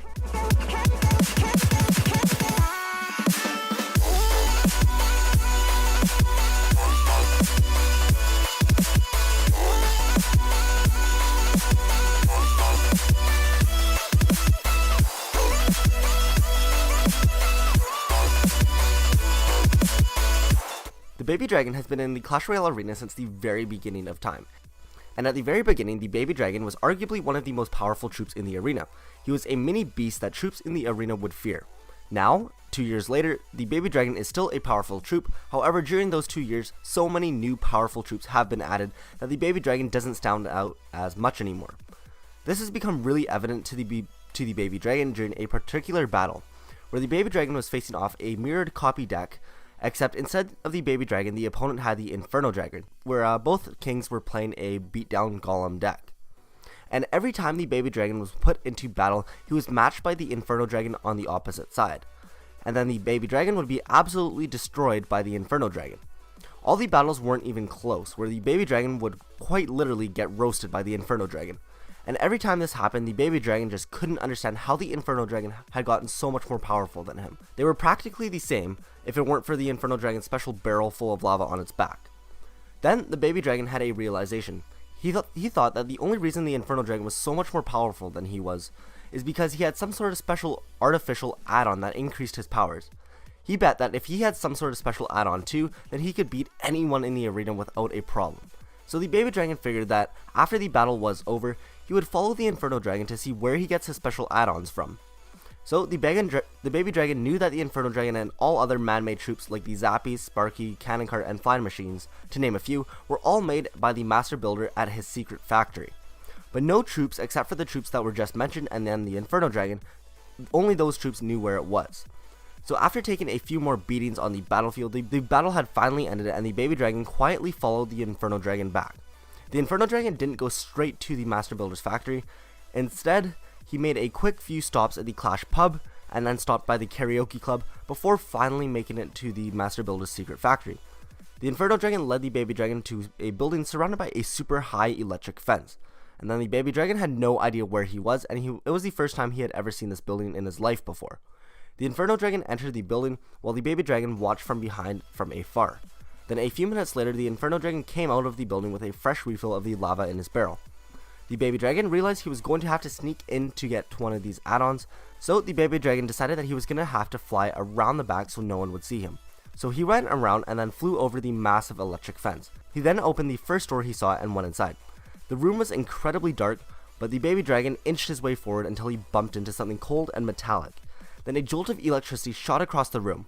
Through the flickering of the electricity, the baby dragon could see that he was in one of the factories for the manufacturing of these zappies. And as he had entered, the doors locked and then lights started flashing as the process to create the zappies was just beginning. And since the baby dragon was in the room, the baby dragon ended up conducting almost all of the electricity that was meant for the zappies. And those zappies require a lot of electricity. The baby dragon tried to make his way out to the door, but it was too late. The baby dragon woke up with a jolt. Quite literally, he woke up and he could feel the electricity coursing through his body. When he caught a glimpse of himself in a reflection, he could see that he had changed. His scales had turned into an electric blue color, and electricity was literally spewing out of him. The baby dragon felt so much more powerful, and he couldn't wait to try it out. It wasn't exactly how he planned all of this going, but this works out fine too. So, the new electric dragon flew up into the sky and searched for the arena. He then made his way over, and when he got there, he wanted to test out his new abilities. And since massive amounts of electricity were still in his body, he was able to completely terrorize the arena. Troops were scared out of their minds, and the Electro Dragon was finally feared like he once was. As he was wrecking the arena, he noticed that some of the bolts of electricity that he would shoot out of his mouth would bounce off troops or buildings and hitting up to 3 of them at once. This was because since he was trapped in a zappy production factory, there was enough electricity being added to that room to supply 3 zappies. So now instead of those zappies having their electricity supply, the Electro Dragon had the power to shoot electricity out of his mouth with the power of 3 zappies. So, combined with the previous power of the baby dragon, making him an unstoppable brand new troop. Anyways, that there is the story on the Electro Dragon. I really do hope you guys did enjoy. One of the newest and most powerful troops in Clash of Clans, and a 5 elixir solid area splash card in Clash Royale, the bowler in both games is a big blue dude that carries around his boulder, and as his name suggests, he bowls that rock and flattens whoever or whatever it hits. Weird enough though, in Clash of Clans the bowler's rock bounces, but in Clash Royale he simply rolls the boulder. So why is that? Here is the complete origin story of how the bowler came into the world of Clash.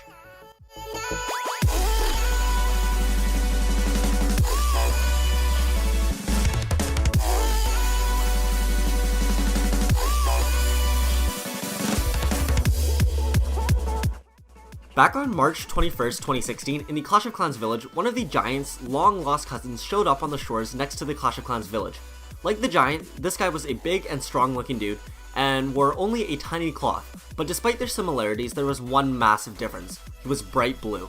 But when this new big blue guy arrived at the village, he claimed that he was from a nearby island, and his tribe lent him this boat to travel the seas in search of their other ancestors. Which he then said that he thinks he finally found them as he looked straight at the Giants. The boat that he used to get there was then stored by the village chief and would be saved and wouldn't be used again until the wizard and hog rider would take it a year later in search of the builder base.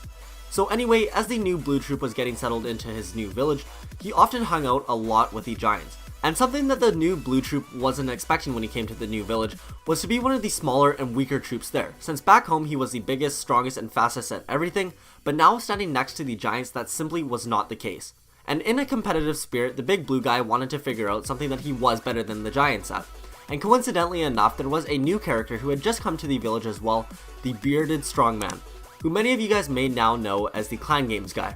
However, back in 2016, he was still testing out and experimenting with the Clan Games, and as a great opportunity for the Clan Games guy, he offered to host a mini Clan Games between the bowler and Giant to see who was better, and if the blue guy could even beat the Giant in any event.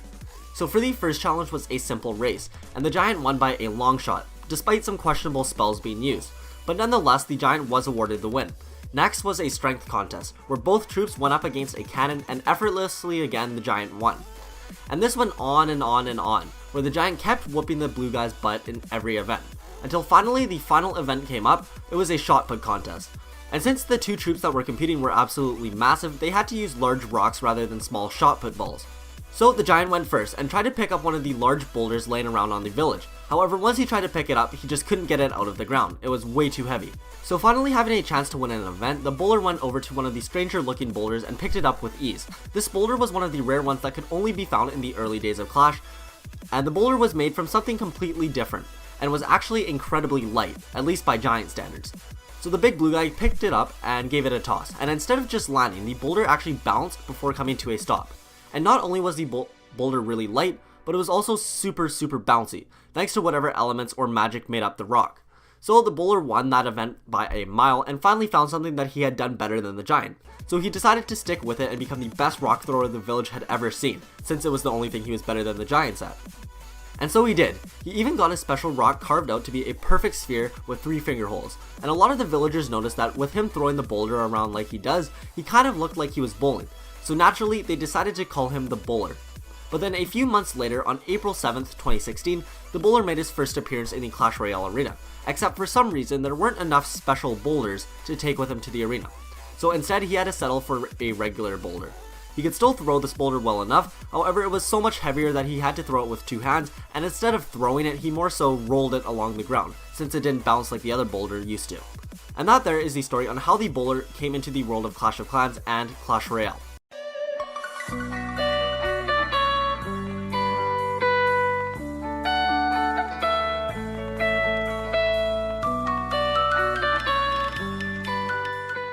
The Lava Hound is one of the tankiest troops in the game. For Clash of Clans and for Clash Royale, it can destroy bases and take down towers with ease. It can be an unstoppable force. So here is the story of how the Lava Hound came into the world of Clash. Back on September 16th, 2014, a bunch of the Clash of Clans characters had gone over to the Clash Royale arena to help test out the game as it was still in beta.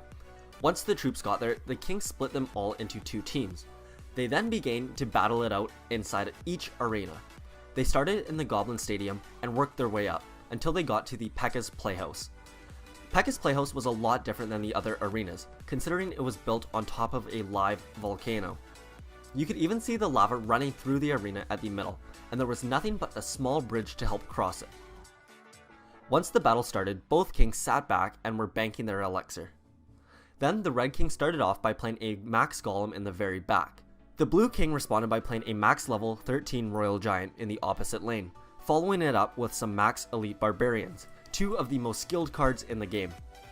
The Red King ignored the Royal Giant and the Elite Barbarians and decided to go all out with his push, so he decided to play his minion horde right behind the Golem. And as they crossed the bridge, the Blue King only had enough elixir to play a tornado, so he used it on top of the minion horde and the Golem. The tornado pulled them back and off the edge of the arena. The Golem and the minion horde got sucked into the volcano, and the minions tried to fly out, but the Golem was falling right on top of them. Both kings were shocked, as the Golem and the minions fell to their deaths. The king had only one option left to save them, but there was no way it would work.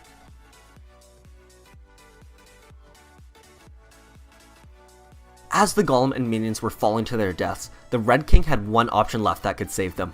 But he just used all of his elixir on the Royal Giant and the Elite Barbarians, and he needed 3 elixir to play his tornado spell to maybe pull them back out. But unfortunately he only had 2 elixir left.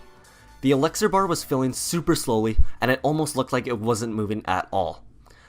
The Golem and minion horde were seconds away from hitting the molten hot lava in the volcano.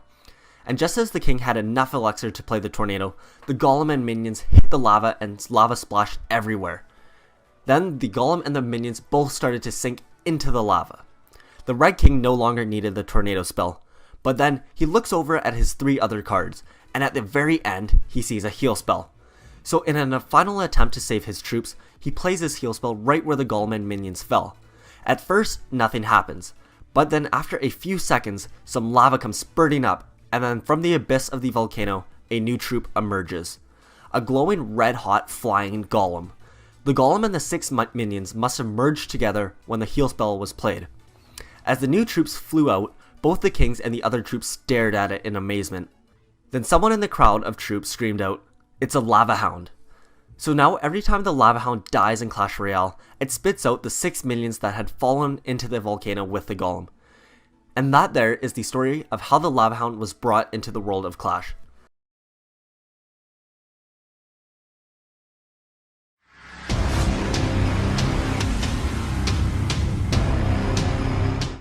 Clash of Clans is nearly 5 years old, and since then, many mysteries have already been uncovered, like the story of how the Barbarian and Archer became the Barbarian King and the Archer Queen, how the Builder ended up in Clash Royale, and what happened to the Wizard and Hog Rider after they set sail for a new island. But there is another mystery still yet to be uncovered. That is, until now. Today we will take a look at the origin of the builders as well as how the Pekka was created.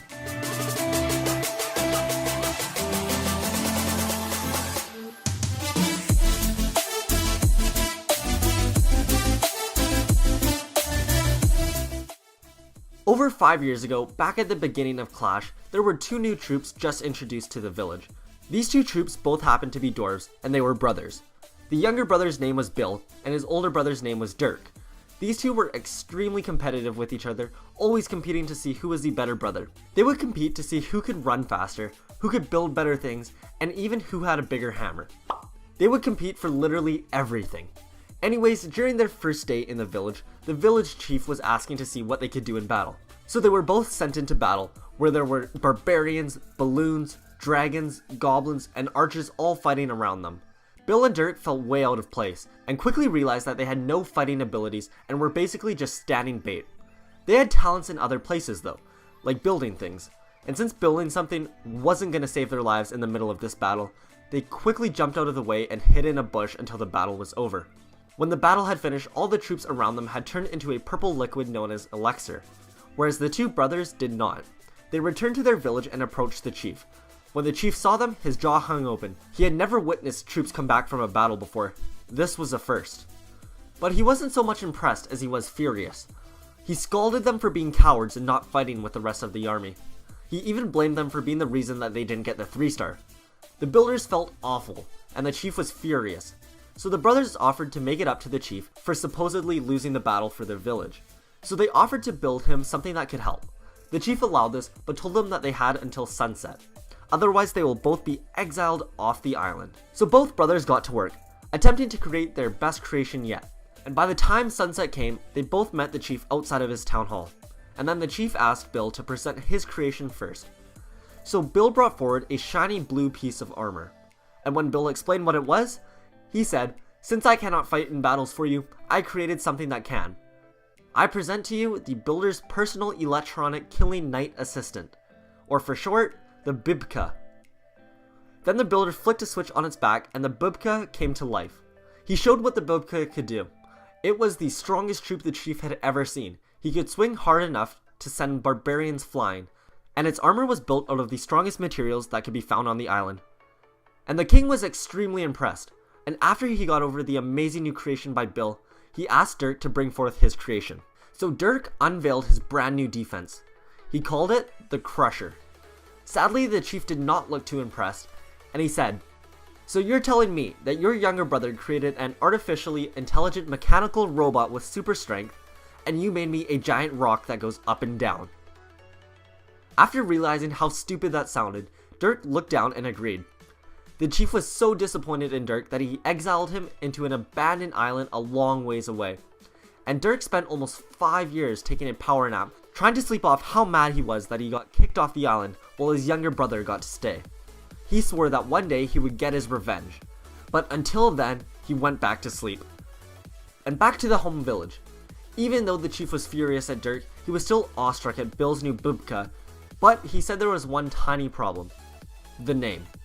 He said he had to change it because it sounded really stupid. So Bill suggested, how about just Pekka? The chief approved and was so amazed at Bill's building talents that he named him the village builder.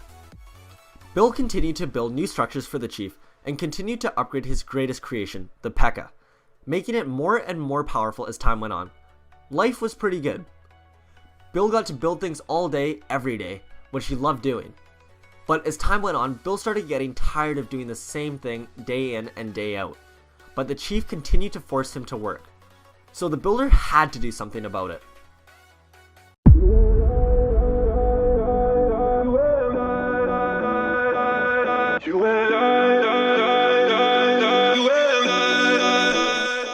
Last episode, we found out about the origin of the builders and how the original Pekka was created. But there are still 2 more versions of the Pekka that are still unanswered for. So this is going to be the story of how the mini Pekka and super Pekka were brought into this world of Clash.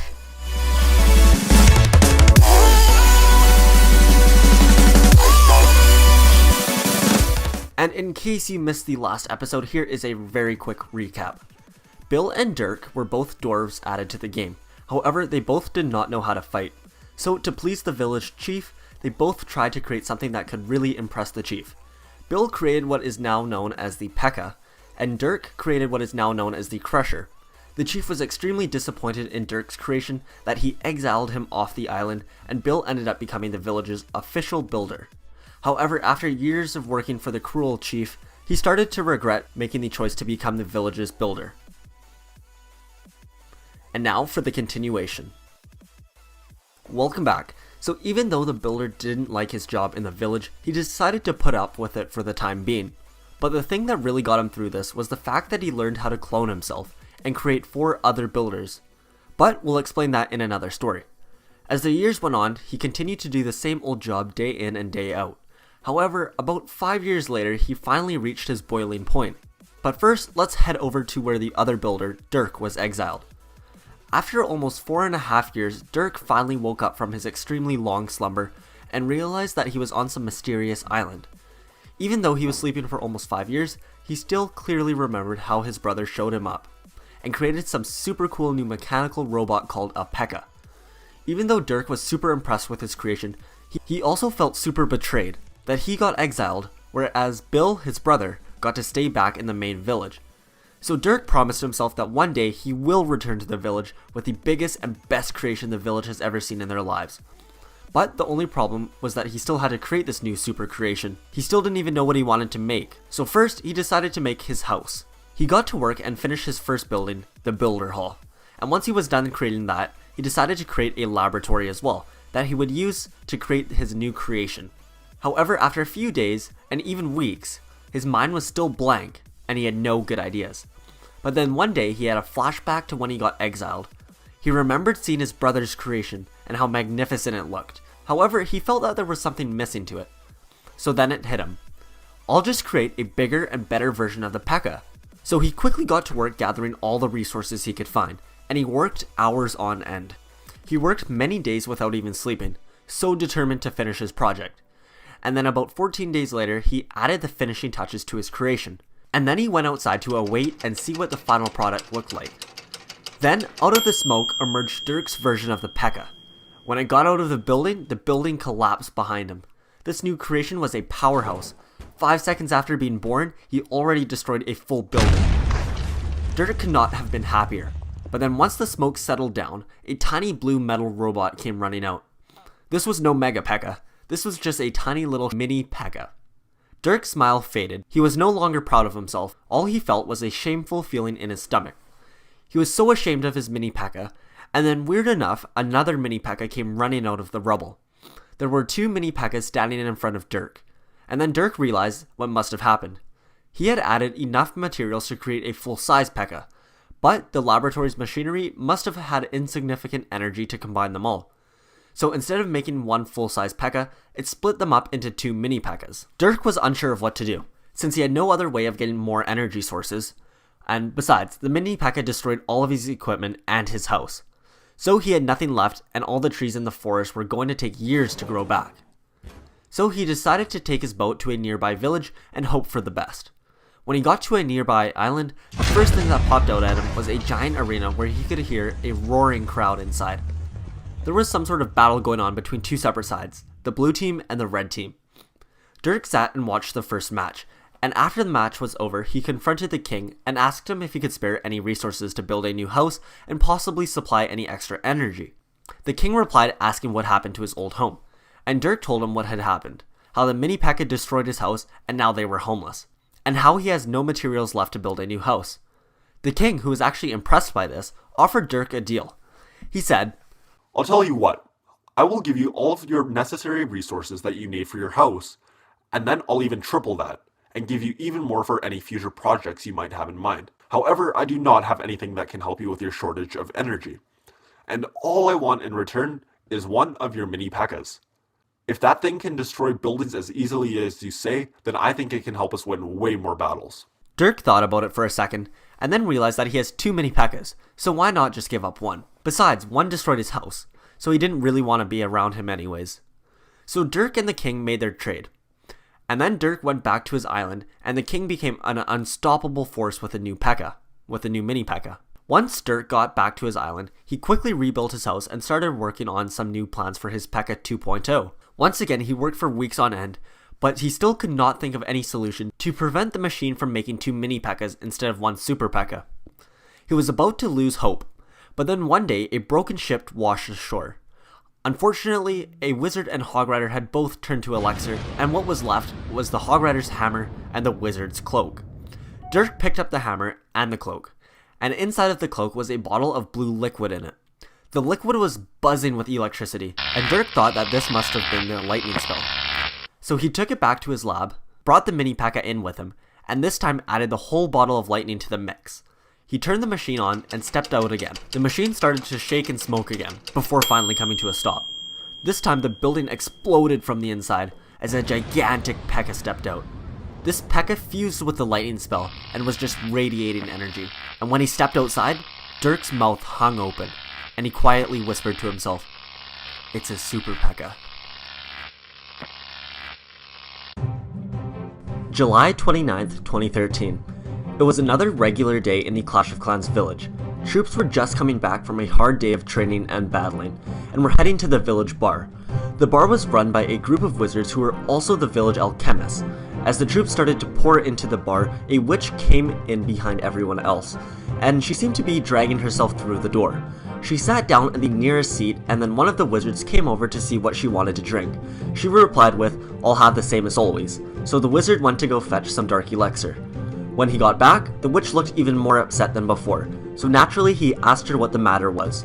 She told him that she was having a really hard time fitting in with the rest of the army. They were all super strong like the barbarians, or tanky like the giant, or talented like the wizards, or they have some super special feature like the healer. But there was nothing special about her. She could hardly do any damage, and she didn't have a lot of health either, and she had no special ability as well. The wizard looked at her and then told her to wait here for 1 second.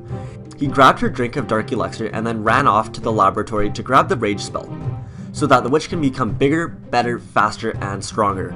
When the wizard got to the laboratory, he grabbed what he thought was the rage spell and poured it into the witch's dark elixir drink. What he didn't know is that he accidentally grabbed the wrong potion. Without paying too much attention, he grabbed the skeleton spell by accident and mixed it with the witch's drink. So without knowing, he brought the drink back to the witch and she drank it all in one big gulp. Immediately, she felt the spell taking effect. She could feel some new superpower inside of her, and she stood up and raised her staff, and then from the floor emerged 5 skeletons. After this, the witch quickly became one of the coolest troops in the game. She was the only troop at the time that could spawn other troops to fight for her, and a lot of people might have thought that she was the most powerful troop in the game. But that's only because they haven't met her sister yet, the Night Witch. Want to see how the Night Witch came into the world of Clash? Check out Adobo Flash to see the second part of the story and find out how the Night Witch was created. Many years later, when the witch had gone over to the Clash Royale arena when it first opened, she began dueling against all sorts of other troops. She fought against barbarians, minions, and even baby dragons. This was also her first time witnessing all of these different spells in action that the wizards had created. There were fireballs smashing troops, lightning spells frying troops, and huge rockets that crushed just about any troop it could reach. The witch wasn't very powerful in the arena, compared to where she dominated back in the Clash of Clans village. However, she was still a solid troop. Her attack did hardly any damage, and her skeletons were incredibly fragile and died to literally almost anything. So most of the time, players wouldn't even bother bringing her with them into battle. However, one game, a new king who was still very new to the Clash Royale arena decided to bring the witch into battle. During the battle, he was getting absolutely destroyed since his army sort of sucked, and he didn't know what they were doing. And out of rage, the king played every single card he had. So he played the witch and then some bats, and then he spammed every single spell card that he had right on top of her. He dropped a clone, a rage, a zap, and finally a heal spell. This overload of spells started to make the ground smoke, and then both kings were shocked to see some sort of transformation happening through the smoke. The smoke was taking a while to go away, so the king dropped a tornado spell to blow the smoke away. And once the smoke went away, the king saw that the bats had disappeared. But when they looked more closely, they noticed that they didn't actually disappear. They had just merged with the witch. Now, a whole new troop was standing in front of them, the witch combined with the bats. They decided to call her the Night Witch. Now, instead of spawning skeletons, she could summon bats to fight for her. She was so powerful that the Clash of Clans village also wanted to use the Night Witch, so the Clash Royale King simply cloned her using the clone spell, then sent her by boat over to the Clash of Clans village.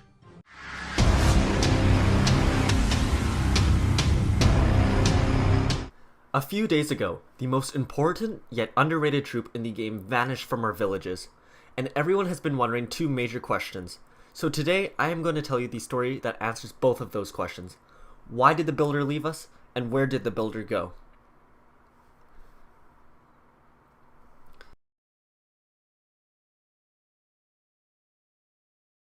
So without any warning, a few days ago, our beloved builders decided it was finally time to take a hard-earned vacation. He was very tired from working non-stop for 5 years, sometimes upgrading defenses back to back to back, and not getting the chance to sleep for up to 14 days. So without warning one day, he decided to pack up his stuff and leave. So he put his hammer in his bag and took off. He decided to take the fastest way to where he wanted to go, and that was by Springtrap. Although the Springtrap was the quickest way out, it was not the safest or most reliable. Where he initially intended to go to Heyday, where he could get away from all the fighting and destroying, but the Springtrap ended up flinging him all the way to the Clash Royale arena. Unfortunately, he ended up landing in the middle of an ongoing battle, where troops and builders were getting destroyed left and right. But thankfully, after only 3 minutes, the battle ended. The builder needed to get out of there right away, so he confronted the king. He asked him where he was and how he could get home. And to that, the king replied, "You are in Clash Royale, in the arena Spell Valley, and everyone in this arena is required to fight." The king went on to tell him, "I will send you home after you have helped us get into the next arena, the Royal Arena." Obviously, the builder was not fond of the idea of fighting, so he decided to offer something else instead. He asked the king if he could help them get into the next arena, but not by fighting. The king was confused, but decided to allow it. So the builder got to work doing what he loved doing best, building things. In a matter of less than a day, he whipped up an entire arena, made from turning gears and lots of wood. He decided to call it the Builder's Workshop, which would be unlocked between Spell Valley and Royal Arena. The king, who was very pleased by this, since the builder kept his word, technically he did get them into the next arena. So the king told the builder he was free to take one of their balloons back to his village. But surprisingly, the builder refused. He said that he actually enjoyed it here and wanted to stay and build more stuff. So the king granted him his wish, and after seeing what he was capable of, decided to give him any necessary supplies he needed for his projects. But he also had one other condition, and that was that he had to do all of the maintenance on the arenas. So the builder spent his nights creating new inventions and his days maintaining the battlefield, which mostly consisted of mowing the lawn, lots and lots of cutting the grass. But the builder didn't mind too much, since no one was destroying any of his buildings. Sure, they were destroying the towers, but at least they weren't destroying his entire arena that he just built. So during his nights, he would work on his crazy new inventions, and one day he ended up creating a new troop for the game. It was the first of its kind, and it was the Sparky, the first machine troop within the game. Then he continued to create new troops. He ended up finishing the designs of 2 brand new troops that were the cannon cart and the flying machine. So he released the cannon cart, but right before he could release the flying machine, he received a letter from his village's chief, where the letter was apologizing and asking the builder to come back. So the builder thought about it and realized how much he missed all of the other troops back at the village. Plus he felt bad for everyone that the barbarian was ruining all of the buildings by whacking it with his sword. So he decided it was finally time for him to head back home. But before he left, he asked if anyone would like to journey back with him, and sure enough, a few of them actually said yes. So they took the balloon from the king and set off back home. When they arrived back home, they were greeted by everyone, and the builder was given a brand new statue of himself. As well, the barbarian, giant, witch, and wizard all offered to help him with building upgrades from now on. But everyone was truly curious about who his new friends were. So the builder introduced them. Meet the Bowler, Baby Dragon, Miner, Ice Wizard, and the Battle Ram. Unfortunately though, the Ice Wizard and Battle Ram can only stay for about a week, then they have to head back home. Everyone welcomed the new additions with open arms, and everything was great, and the builder felt a lot better. So he decided that he wanted to give them another present as well. So he got out his designs of the cannon cart and gave it to the chief. But as if out of nowhere, a gust of wind ended up taking the draft right out of his hands and carried it off the island. As if by fate, the gust of wind carried the designs all the way to the night village, where the master builder found the designs. A little upset, the builder said, "That's alright, I've got plenty more better ideas." He then showed them the designs, and their jaws hung open. Everyone couldn't believe it, but they couldn't wait for him to add it into the village. So after a long and eventful day, everyone decided to call it a night, and for the first time in a long while, the builder truly felt at home.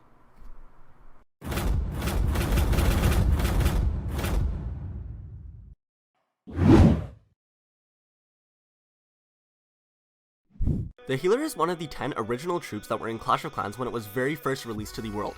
She is a strong support troop at the mid-tier town halls like Town Hall 7 and Town Hall 8, where she is great at helping keep alive giants for much longer.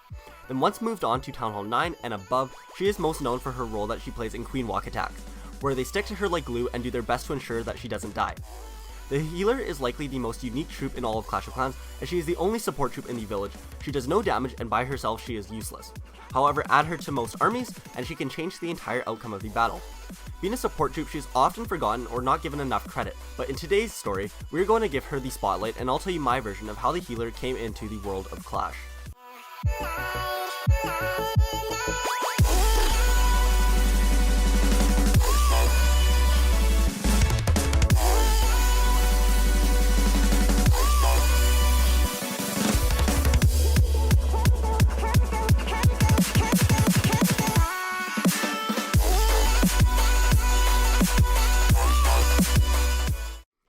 A very long time ago, back at the very beginning of Clash of Clans in 2012, all of the villagers were getting ready and preparing the village in anticipation for the grand opening of their village. It was a few days before the release date of August 2nd, 2012, and Clash of Clans was going to open their doors to the entire world. So the builders were finishing the last of their buildings, the troops were getting their armor and weapons ready, and the villagers were making sure everything was running in tip-top shape. The next few days were a bit hectic as everyone was anxious to begin battling against other villages, and once the day finally came, everyone in the village went nuts, especially the barbarians. They literally could not wait to get into battle. Anyway, the barbarians and the rest of the troops left the village to go and attack their very first base ever. And while they went to go search for their first base, another village's army spotted their village and began closing in on it.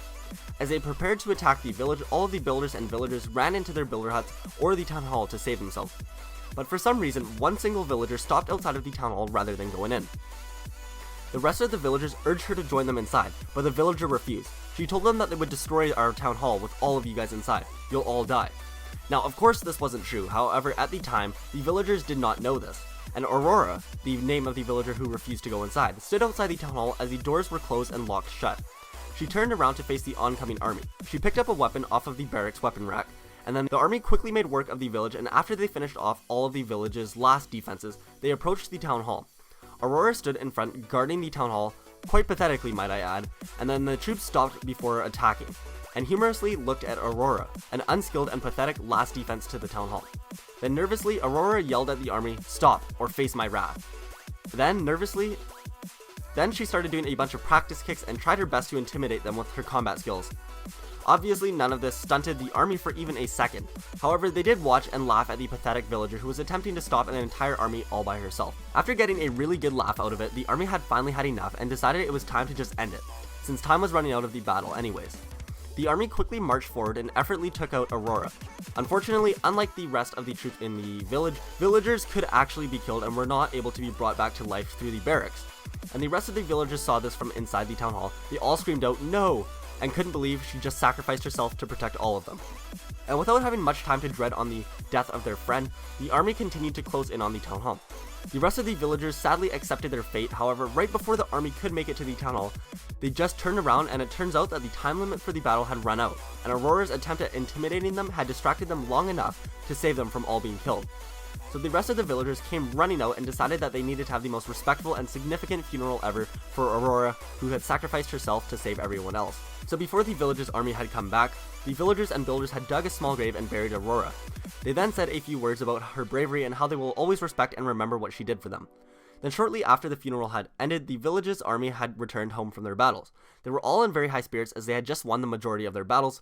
However, once they got closer to all of the villagers and builders who were all gathered around, they sensed a bit of sad and depressing vibes. So the wizard asked what was going on. One of the villagers told the wizard how Aurora had sacrificed herself to save everyone else, and now they had buried her in respect for what she did. The wizard looked at them and told them, you guys do know that even if they do destroy the town hall, you guys are all safe, right? I put a special spell on the basement of the town hall so that you guys will all be safe no matter what happens to the town hall. All of the villagers and builders looked around anxiously at each other, thinking it sure would have been nice to know this beforehand. So now it turned out that Aurora's sacrifice had been in vain. However, at the time, Aurora, like all the others, believed that they were not safe, and yet she still willingly sacrificed herself. All of the other troops would forever remember Aurora for her selfless act in sacrificing herself with the thought of saving everyone else. And then the next day, a bunch of trees that had never been there before had sprouted up in the middle of the Clash of Clans village. The troops all saw this as a small sign, that these trees had grown due to Aurora, who had been buried and a part of the ground. So all of the villagers thought that Aurora's spirit had spread to the ground and sprouted a bunch of plants, and every time a new tree or something would sprout, or any time they would walk by a tree, they would stand there and applaud the tree or Aurora's spirit as a small way to say thank you for her sacrifice. And that's why you can still see, to this day, villagers going around randomly clapping at trees. The passing of Aurora caused a tough time for all of the troops in the village. They were all extremely distraught and upset that one of the most selfless troops in the entire village was now gone forever. It was terribly sad, but unfortunately there was no good way of bringing her back. Not to mention, back at the beginning of Clash there was no witch, so resurrecting Aurora wasn't even an option. The troops in the village felt extremely sad and helpless as there was nothing that they could do, except pray for Aurora. So all of the troops prayed and wished for Aurora to be brought back, but nothing worked. Then one day, the wizard mentioned how whenever he had to make spells, he had to sacrifice or get rid of something into the spell to make it work. And he suggested that maybe it worked in a similar way for praying to the leprechous gods, where they would have to make some sacrifices. All of the troops thought that the wizard's logic made sense, so they all began gathering some items and such to sacrifice. Some of the troops decided to grab a large boulder that was in the middle of the base and added that to the altar where they set on fire and destroyed the items. The rock didn't burn until they got 10 dragons to simultaneously breathe fire onto it at the same time.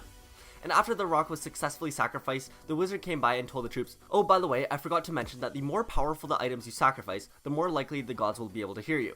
So sacrificing a rock probably won't help too much." But it was too late, the rock was already gone. And that is actually the reason as to why that particular rock is no longer in the game anymore. So the troops regrouped and decided to try sacrificing some other stuff. For example, the wizards gave away their spellbook that would have allowed them to cast spells other than just a fireball. The giant sacrificed his little cannon that he used to hold beside him. Even the goblins gave away all of their stashes of gold.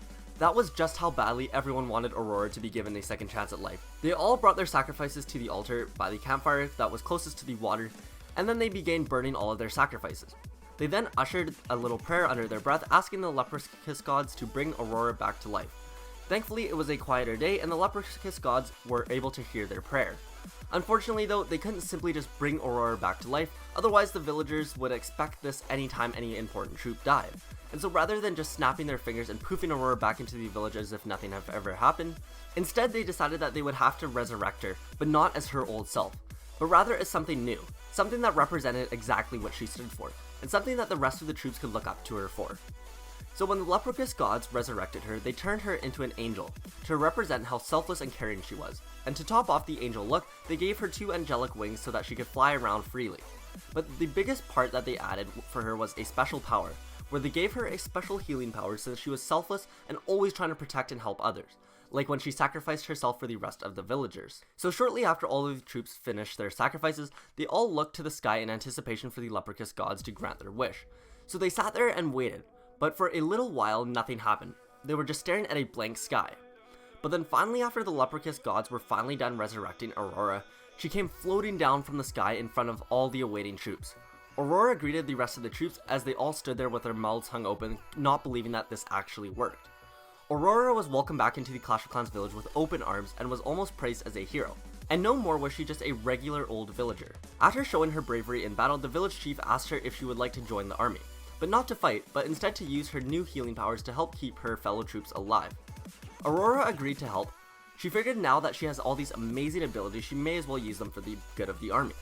So she ended up joining the army, where she would shoot her magical beams of healing towards her friendly troops.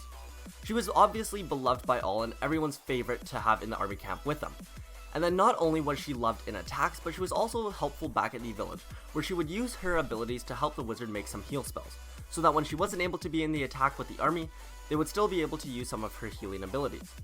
And not only did she help the wizard make heal spells, but also she acted as the village doctor, where she would treat all of the troops' injuries, big or small, whenever they needed them.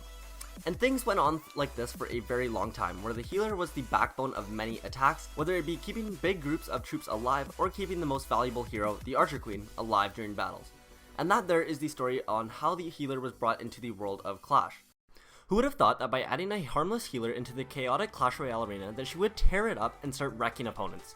To build off my most recent healer origin stories, here is the brand new Battle Healer's origin story.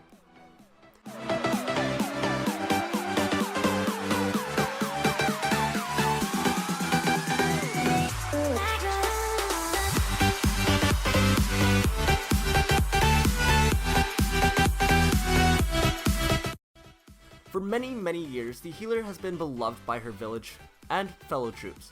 I mean, who wouldn't like her? All she would do is help keep them alive during battles and help heal them up after battles. Being the only healer in the village, she always had a lot of work to do, but normally she didn't mind, because she was just that type of person who loved to help out others. But sometime recently, things in the village really started to pick up. Her army must have been getting a lot worse lately because she had to do almost twice as much healing as usual. And so she was very overworked and was getting very tired. She was so exhausted that she began doing a not so great job of healing other troops. She was so bad that she accidentally turned some troops into trees and random buildings. And seeing as the healer was having a hard time, the wizard decided to brew up some heal spells and start helping out. This gave the healer a bit of a break. However, while the troops were using the heal spells instead of the healer, the troops started to like using the spells a lot more than waiting in the super long lines to see the healer after every battle.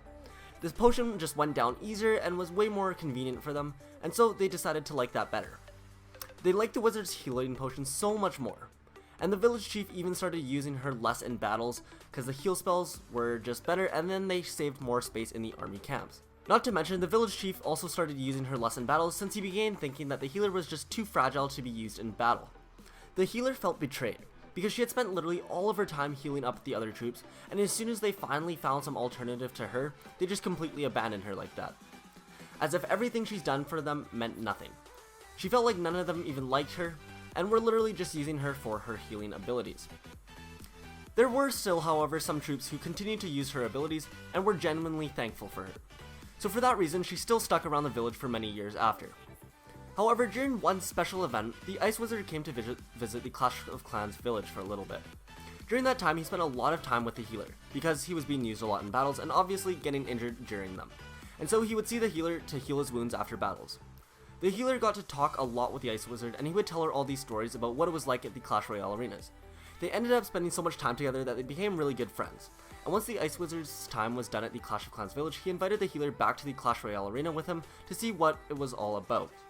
And since the healer didn't have much to do at the village, she decided to go along.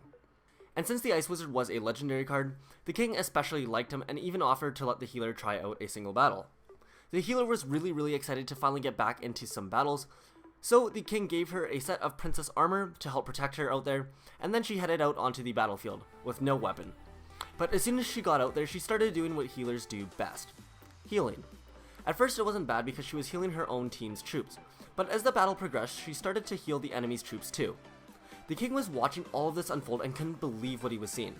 The healer just stood there on her side of the bridge, healing the enemy troops as they came in and attacked the king's tower. And thanks to the help of the healer, she helps keep the enemy troops alive just long enough for them to take out the king's tower. After watching this unfold, the king was absolutely furious. He went up to the healer and started to tear her apart and almost verbally assault her. He was yelling in her face, saying things like, "You're useless, you don't deserve to be here, and you will never be a troop in this arena." After hearing all of this from the king, the healer felt a mixture of emotions, ranging from upset and sad all the way to furious and raging with anger. In fact, she was so mad that the next battle, she stormed out onto the battlefield, picked up a sword from a fallen knight, and started to float towards the king that just said all those mean things to her. As she got closer, he kept shooting her with his cannon, but as she was floating closer, she began to self-heal. Turns out some troops, when they get mad, they just turn purple and start to rage, and attack quicker and faster and harder. But the healer was a special case, because when she got mad, she would start to radiate some healing energy, instead of rage with anger. Not only would she heal herself, but as soon as she took a swing at the king's tower, a wave of healing washed over herself and any troops near her. And this repeated every swing she took, where the anger would overwhelm her and the healing would just come out whenever she took a swing. That being said, she didn't do a whole lot of damage to the king's tower when she did attack, for the obvious reason that she never used a sword before and was quite weak. But thanks to her healing, she was able to stay there and attack the king's tower for long enough that she took it all down, all by herself. After taking out the king's tower, the king quickly apologized and said that he was wrong and he would be honored to have her on her team. if she could just do that special healing stuff all the time. And so during the next few days, the healer accepted and she trained herself to get herself to the point where she was raging with anger again, so that she could repeat the healing effects that she just did. And after a decent amount of practice, she was able to cue the healing effect on command, where whenever she wasn't attacking, she would just focus and start to self-heal. And she would still be able to release that heal effect whenever she attacked, as it would just overwhelm her and then spread out in a circle around her. And ever since then, she has been absolutely killing it in the arena, and beloved by all troops, might I add, who just hide themselves behind her as she soaks up all the damage and heals them in the process. I mean, what more could you ask for from a troop? And anyways, that there is the story of how the battle healer came into the world of Clash.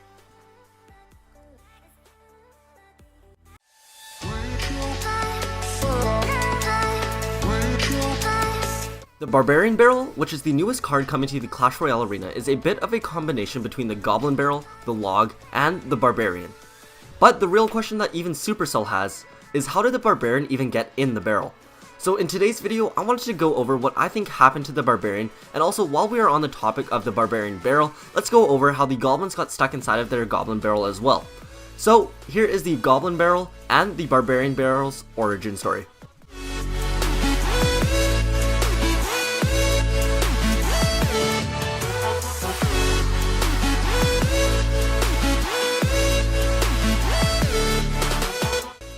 Let's start off with the Barbarian Barrel, since it is the newest addition to the Clash Royale arena.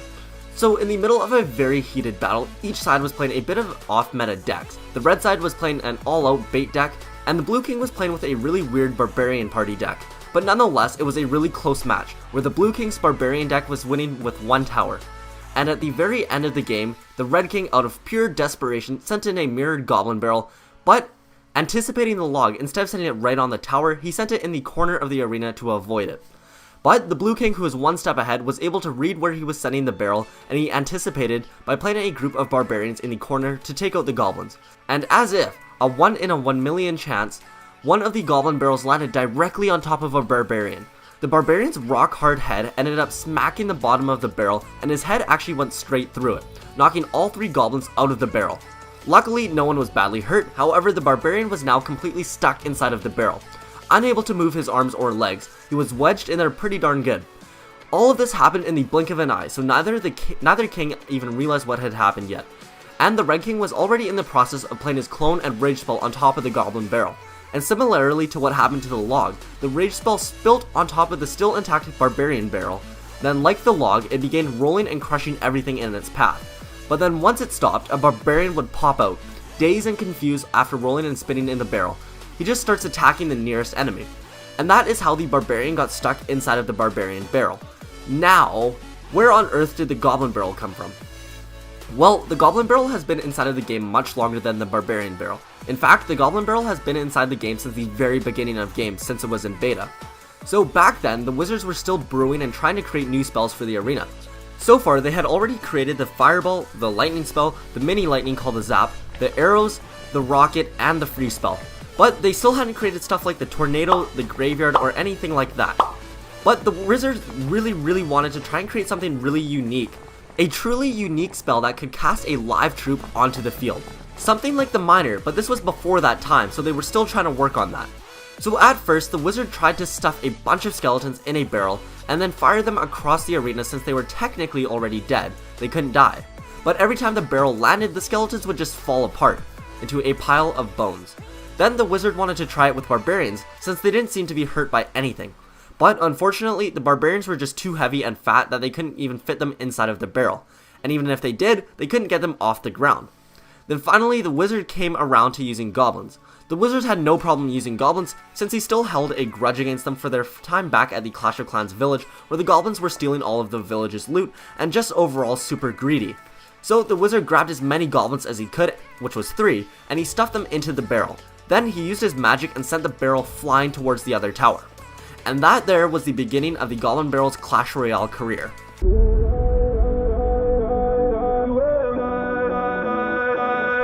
After battling each other for a few years now, the Red and Blue King have finally taken this feud to another arena, and decided to settle it in a completely new and complex way. Utilizing every single arena and every single game mode, the addition of Clan Wars into the Clash Royale universe is without a doubt going to be a cornerstone part of Clash Royale. But after so many years of the same old battling between the Blue and Red King, what instigated them to upscale it to a full-out clan war? And how was all of this organized? Here is the story on how the clan wars started in Clash Royale.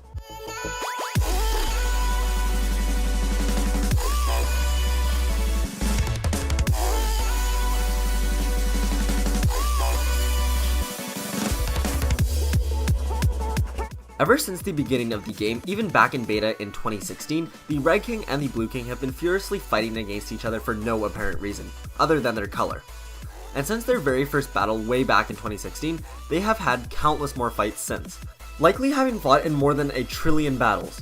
The Red King and Blue King have been tirelessly fighting out their pointless battle for what seems like forever. So finally, one day in early February 2018, during one of their short maintenance breaks that they were having, right after a hard-fought battle, the Red King and Blue King sat down next to each other and had a quick little chat, something they didn't get to do too often. The Red King said to the Blue King that he couldn't even remember why they were fighting like this. It's not like it was for pride or anything anymore. Curious by that remark, the Blue King replied by saying, "What do you mean not for pride anymore?" Then the Red King further explained, "Well, I mean, I can't even imagine you having any pride left after losing so many times. And I mean, everyone here already knows who the better king is." The Blue King immediately reacted to this and claimed that, yeah, of course everyone knows who the better king is. You're looking at him right now. And being the hot-headed kings that they were, they immediately started to bicker some more until finally the builder came over. He was just visiting from the Clash of Clans village since nothing was happening there for a while. They were still patiently waiting for their own major update back in the village. And then since he heard them arguing, he decided to come over and see what all the fuss was about. So the builder headed over and came in to intervene. He shut them both up and asked them what was going on. They quickly caught him up, and then the builder offered up an easy solution. He told them that they had a similar problem back in the Clash of Clans village between different clans, and they fixed it with something called clan wars. At the sound of the word clan wars, both kings immediately started nodding their heads and said, yes, that is exactly what we should do. But the builder quickly rained on their parade and told them that clan wars from Clash of Clans would never work. It's just way too different to carry over. But the builder did have a different idea. The builder told them to hold on and wait for a bit, and that he'll create a small arena and figure out once and for all whose clan is better, the Red Kings or the Blue Kings. So about 3 months later, near the end of April, the builder came back and told them that their arena was done. And being the competitive characters that they were, they felt obligated to race there and see who was faster. So they raced past the Royal Arena all the way behind it, all the way to the docks, where they boarded a small boat and were taken to what the builder called the War Island. And when the kings saw the War Island for the very first time, saying that they were surprised would be an understatement. They turned to the builder and told him that all they really needed was a small single arena, not one of each arena on its very own island. The builder replied to them by saying that he actually had a lot of time to kill since there was nothing interesting happening in Clash of Clans right now, and he was still waiting for some new buildings or features or something to be added in the future update. So for now, he invested all of his time into creating the War Island, and a replica of each and every single arena. And not only that, he also did create that small new arena, where they could have their very own war battles to see once and for all whose clan was better. And that there is the story on how clan wars came into Clash Royale.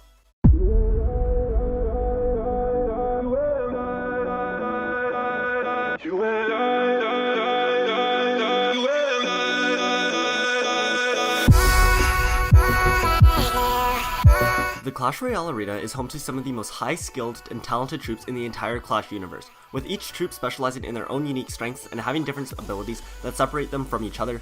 But the newest troop inside of the game aren't exactly what one would call the most skilled troops inside of the game.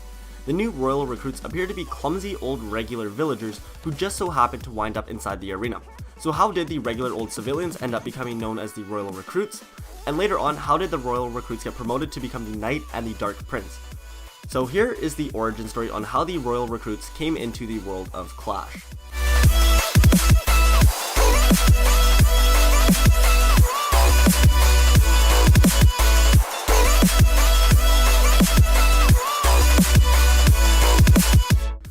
More than 2 years ago, since the grand opening of the Clash Royale arena, it has taken a lot of people to maintain and keep the arenas in good condition and to ensure everything runs smoothly. And obviously the builders handled all the structural repairs and weapon detailing. However, the one troop that usually goes without any recognition is the regular civilian. The troops that keep the arena nice and clean, that repair the arena after each battle, and that organize the special challenges and tournaments. Without them, the Clash Royale arenas just wouldn't be the same. So finally, a few days ago, on a regular day in the Clash Royale arena, 6 of the civilians were getting ready to repair and clean up the arena after a really well fought battle. They were named Rick, Owen, Yandel, Aaron, Liam, and Everett. They wound up waiting on these islands, waiting for the battle to finish, since the battle ended up going to overtime, where things weren't looking pretty for the Blue King, since their tower hardly had any health left. Fortunately though, the other king didn't have any direct damaging spells that could finish off the last tower. So the Blue King was just trying to hold on for dear life. It was also an especially important and big battle, since both kings were currently 11-2 in the Grand Challenge, so it was a winner-takes-all situation. The 6 civilians were getting really into the battle, just like all the other spectators watching. However, since it was the last battle of the day, the civilians were feeling really tired after a very eventful day. And especially Rick was feeling the worst of it, since he didn't get too much sleep due to fireworks outside his house the night before. And during the last 10 seconds of the battle, with the king's last attempt at taking down the tower, there was a gigantic push coming towards the Blue King's tower. The other king stood no chance against this push, since he had absolutely no elixir left, and coming towards him was a giant, a balloon, and an archer combo. And unfortunately for Rick, that was the time where his lack of sleep really hit him. He ended up passing out and falling onto the battlefield. He fell right in front of the giant as he was approaching the tower, and then the giant was shocked to see this, and he took one big step back by instinct. He ended up backing into the archers, who then misfired their shot and ended up hitting the balloon above them. The balloons ended up crashing down and taking out the archers, and slowing down the giant just long enough to prevent him from getting another hit on the tower before the battle ended. The Blue King was so incredibly thrilled about this, because this meant that he had another chance at getting that 12th win since they drawed the battle. And obviously the other king wasn't so happy about Rick's uncalled for interruption, however there was nothing he could do about it. After the battle, the Blue King came down to the battlefield and woke up his new so-called savior. Rick, who slept through the whole thing, was super confused as to what was happening, but the king told him that he just saved his tower and now he owed him a big one. So he told him that if there was anything he could do to repay him, to just let him know. Rick didn't really need to think too much about this, since he already knew what he wanted. He asked the king to give him and his friends a chance to battle for real inside of the arena. The king thought this would be doable, especially since he could just test them out first in a classic challenge or a pointless 2v2 battle. So the king told him sure, he could do that. However, he doesn't have enough armor or gear for all 6 of his friends. But Rick replied that that would be okay. They would just find a bunch on their own. So before the next day of battle started, Rick and his 5 friends scavenged up all the leftover gear that they could. They found an old prototype version of the Dark Prince's helmet, and then they found some cheaply built guard shields. And then as well some of the knight's old and used armor. They were all set. Well, almost. When they went to meet the king the next day, the king quickly noted that they were all still holding their brooms from the other day, so he questioned why they were still holding them. And they replied with that it was their weapon. The king shook his head and was like, no way, you guys need real weapons. Let me see what I can find for you. He came back a few minutes later with a bunch of spears that he apparently stole from the spear goblins. Although he didn't really feel too bad about stealing it, because the goblins were little pests who stole from everyone else. They probably weren't even their spears to begin with. Anyway, during their first battle, the king noted that these new temporary recruits were actually kind of useful. They weren't the most skilled attackers, but they sure could take a hit. And plus there is always power in numbers. So the king decided to make them a permanent recruit rather than just temporary ones, and since it was the king himself who recruited them, he gave them the name of the Royal Recruits. And throughout the next few days, people kept on trying out the Royal Recruits inside of the battle and started falling in love with them more and more as they started to become more and more popular. In case you missed part 1 of the story, you can go ahead and check it out by clicking the top right corner, or here is a very quick recap of what happened. The Clash Royale arena is run and maintained by regular everyday citizens, and then one day during a battle, one of these citizens accidentally ended up saving the king's life in the final match of a grand challenge. So feeling in debt, the king gave the citizen and his 5 friends a chance to battle for real life in the arena. After a bit of practice, the citizens were actually quite successful and the king was impressed and made them the Royal Recruits. The king ended up naming them the Royal Recruits since they were just random recruits, and royal because it was the king who had recruited them. And from that point on, the Royal Recruits kept getting better and better, not even coming close to what their true potential held for them. Now here is the continuation of the Royal Recruit story, how the Royal Recruits became the Dark Knight, inside of the brand new Clash Royale story series, The Royal Family.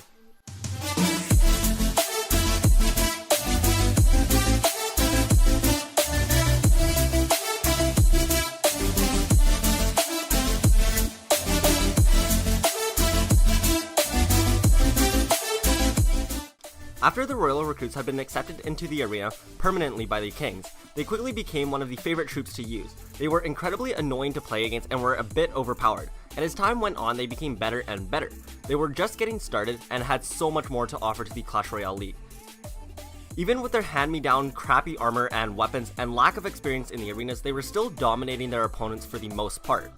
After enough time and practice in the arena, they were able to perfectly counter most troops that they went up against. Except, of course, there were certain troops that they did have a very hard time going against. For example, one battle that really stuck out for one of the royal recruits in particular was against the prince.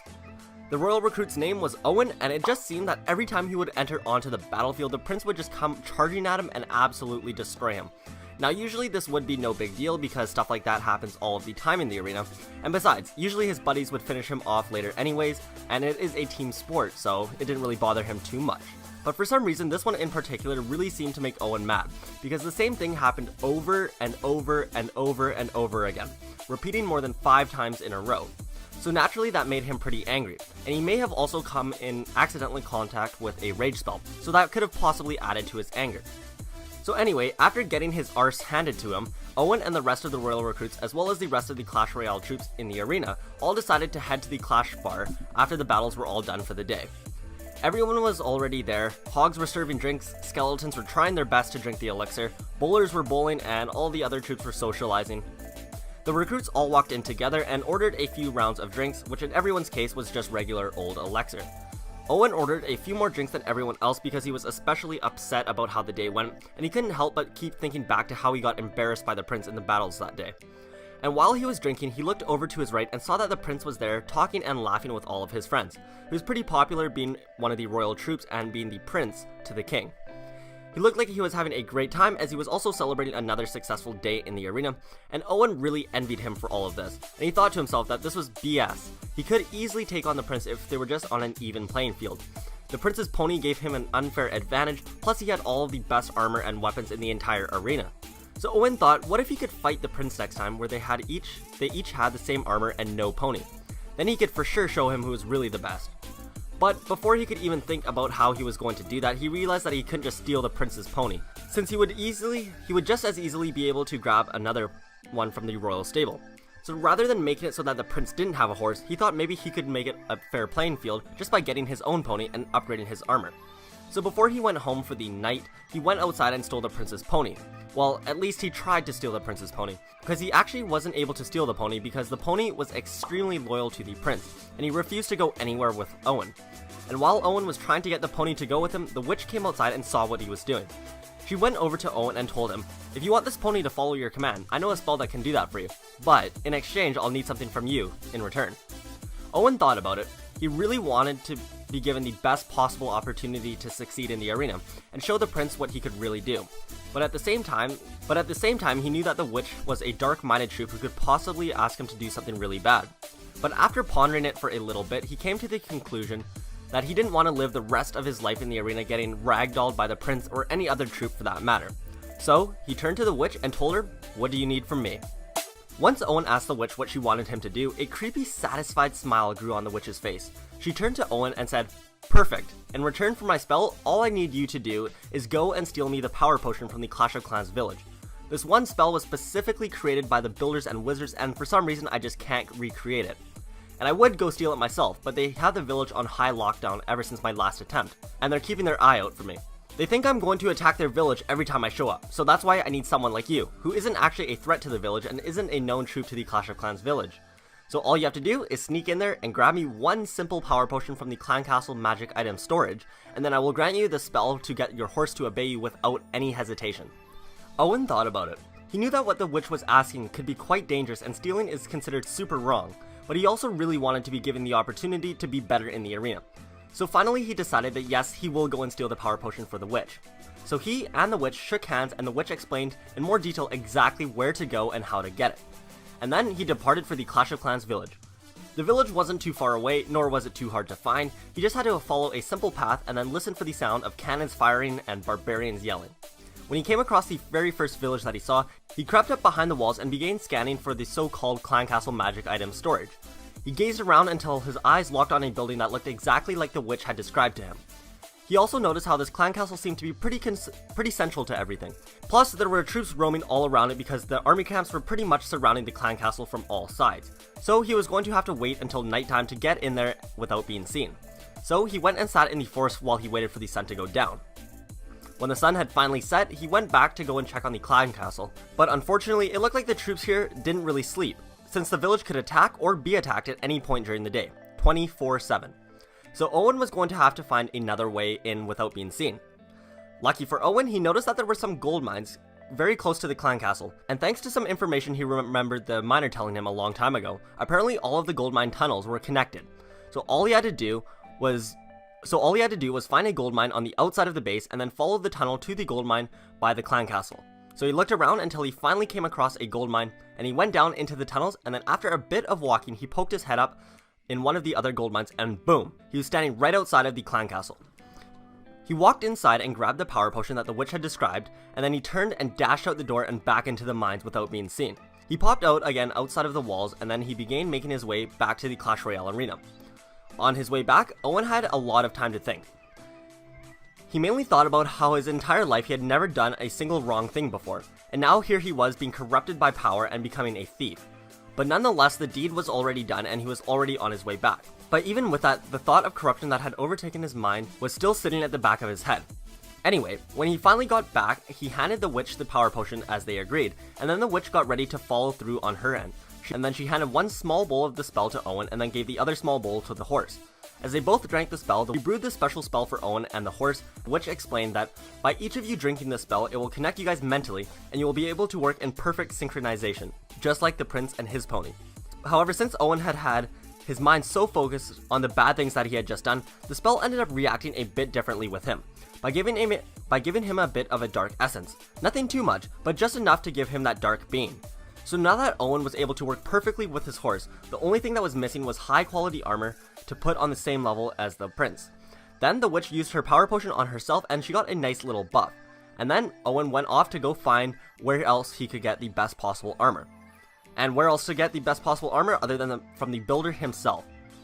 Luckily for Owen, the builder owed him a big one, since Owen had been helping the builder for years back when he kept the builder's arenas in tip-top shape. So he simply asked the builder to create him some of the best possible armor for him and his horse. So the builder got to work and worked his magic. He came back a few hours later and then fitted them in some of the strongest and most badass looking armor in the entire arena. Then finally he handed him his brand new weapon, a malice, that would be able to sweep troops off their feet and knock back multiple enemies at once. Owen was incredibly excited to go and test everything out in the arena, and after a full day's worth of battling, it turned out that he still couldn't beat the prince in a one-on-one battle. However, he could take out lots of enemies that the prince himself couldn't. And Owen was happy enough with that. He had officially become the Dark Prince, and thanks to his trusty pony, no one bothered to question his royalty status, since ponies would only respond to actual royalty. So there it is, the story of how the royal recruit became the Dark Knight. And make sure you come back in a few days to see the third part of the story to see how the rest of the royal recruits became the well-known and prestigious knight.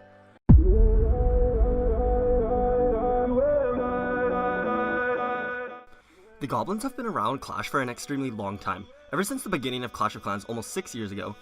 Since then, these pesky creatures have gone on to take many new forms such as the Spear Goblins, the Goblin Barrel, the Goblin Gang, and now the newest addition to the universe is a goblin like no other. He's stronger, dumber, and a whole lot bigger. So here is the origin story of how the Goblin Giant made it into the world of Clash.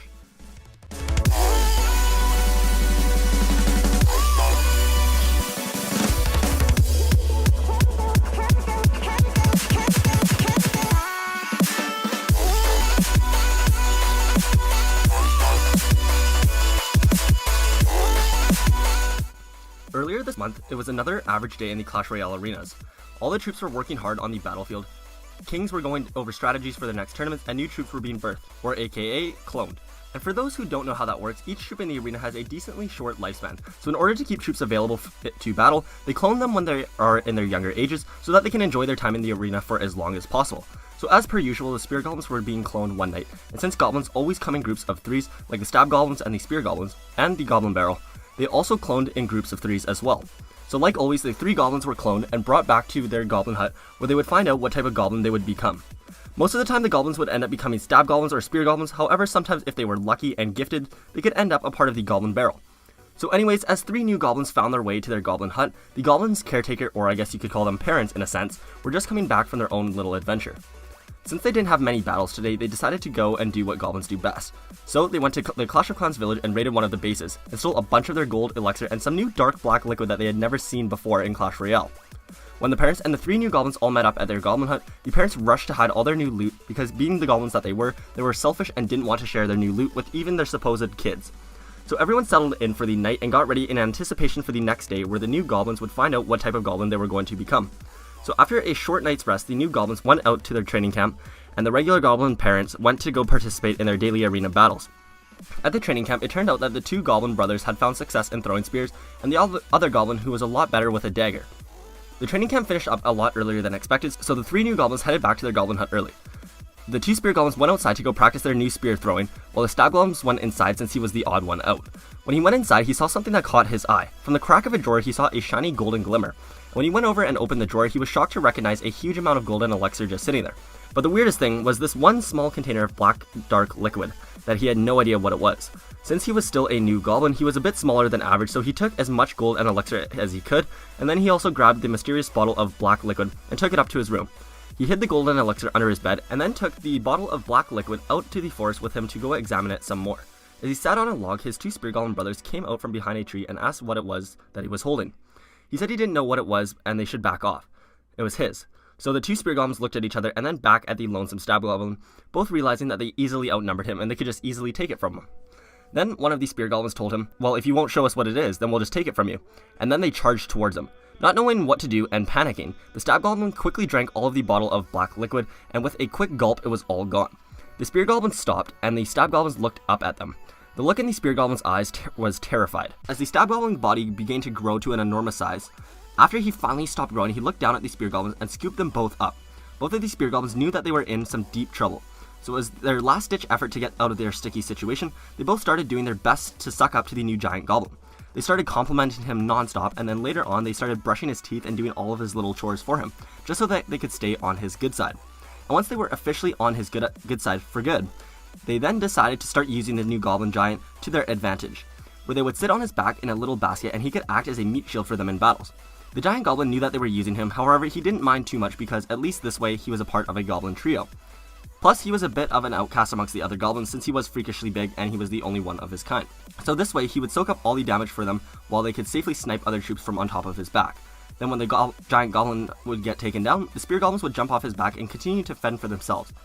And that there is the story of how the newest card in Clash Royale, the Goblin Giant, made it into the world of Clash.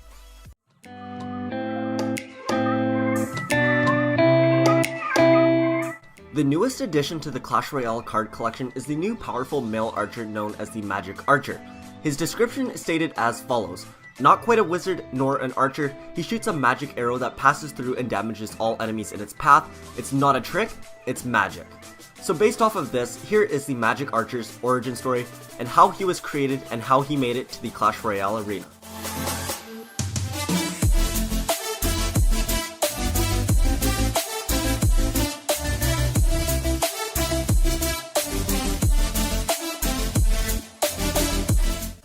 One day, back in the Clash of Clans village, a young wizard named Mark was born. However, unlike the rest of the wizards in the village, this wizard was different from the others. It wasn't obvious to everyone yet, but they were soon to find out just what set him apart.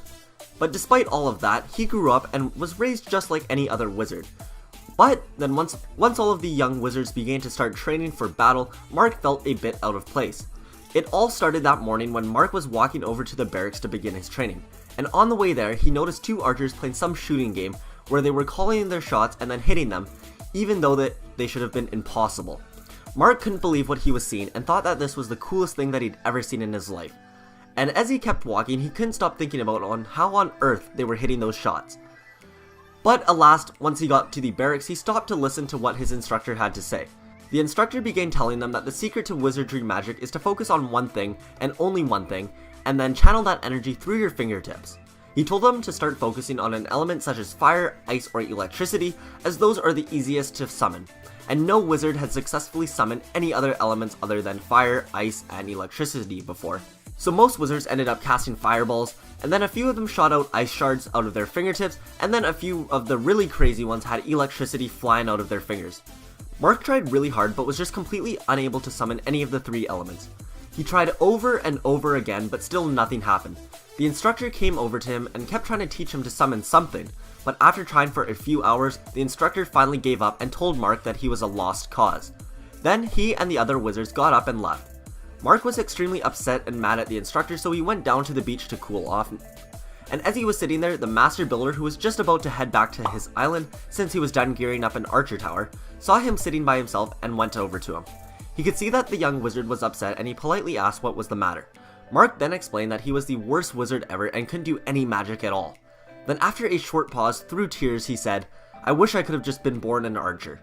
Then the master builder felt awful for the young wizard and told him to wait where he was. The young wizard didn't think much of it, but decided to wait anyways since he had nothing else to do. Then a bit later that night, the master builder returned with something in his hand. He held a glowing turquoise bow that just radiated energy. The master builder handed him the bow and his eyes lit up. And when I say they lit up, I literally mean that they began to glow. Mark was super pumped to be given a bow, but he noticed that it didn't have any arrows to shoot. So he asked the master builder what he was going to shoot without any arrows. To this, the master builder looked at him and said, "Well, you're a wizard, aren't you? So use your magic." Then the master builder gathered his hammer and took his little towboat back to the village. And even though Mark had just spent the whole day not able to summon any magic at all, he decided to give it one last shot. So he went over to the trees where he could focus better, and then he started focusing extremely hard on what he wanted most. And to his surprise, a small ball of energy formed in his hand. Then without hesitating, he took that ball of energy and turned it into an arrow. He notched the arrow and then fired a random shot.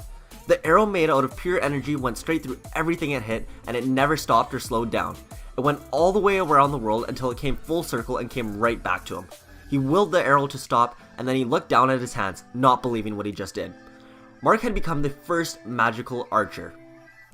The next day at training, Mark showed off his new powers in front of the other wizards and his instructor. Everyone was super impressed, and then the instructor came over to Mark and announced, "See, I knew you could do it. I taught you very well." Then he began bragging to everyone else that he was the one who taught him how to do that. But Mark didn't want to have any part of that crap, so he decided it would be best for him to leave. So he went to the only other place where his kind could go, to the Clash Royale arena.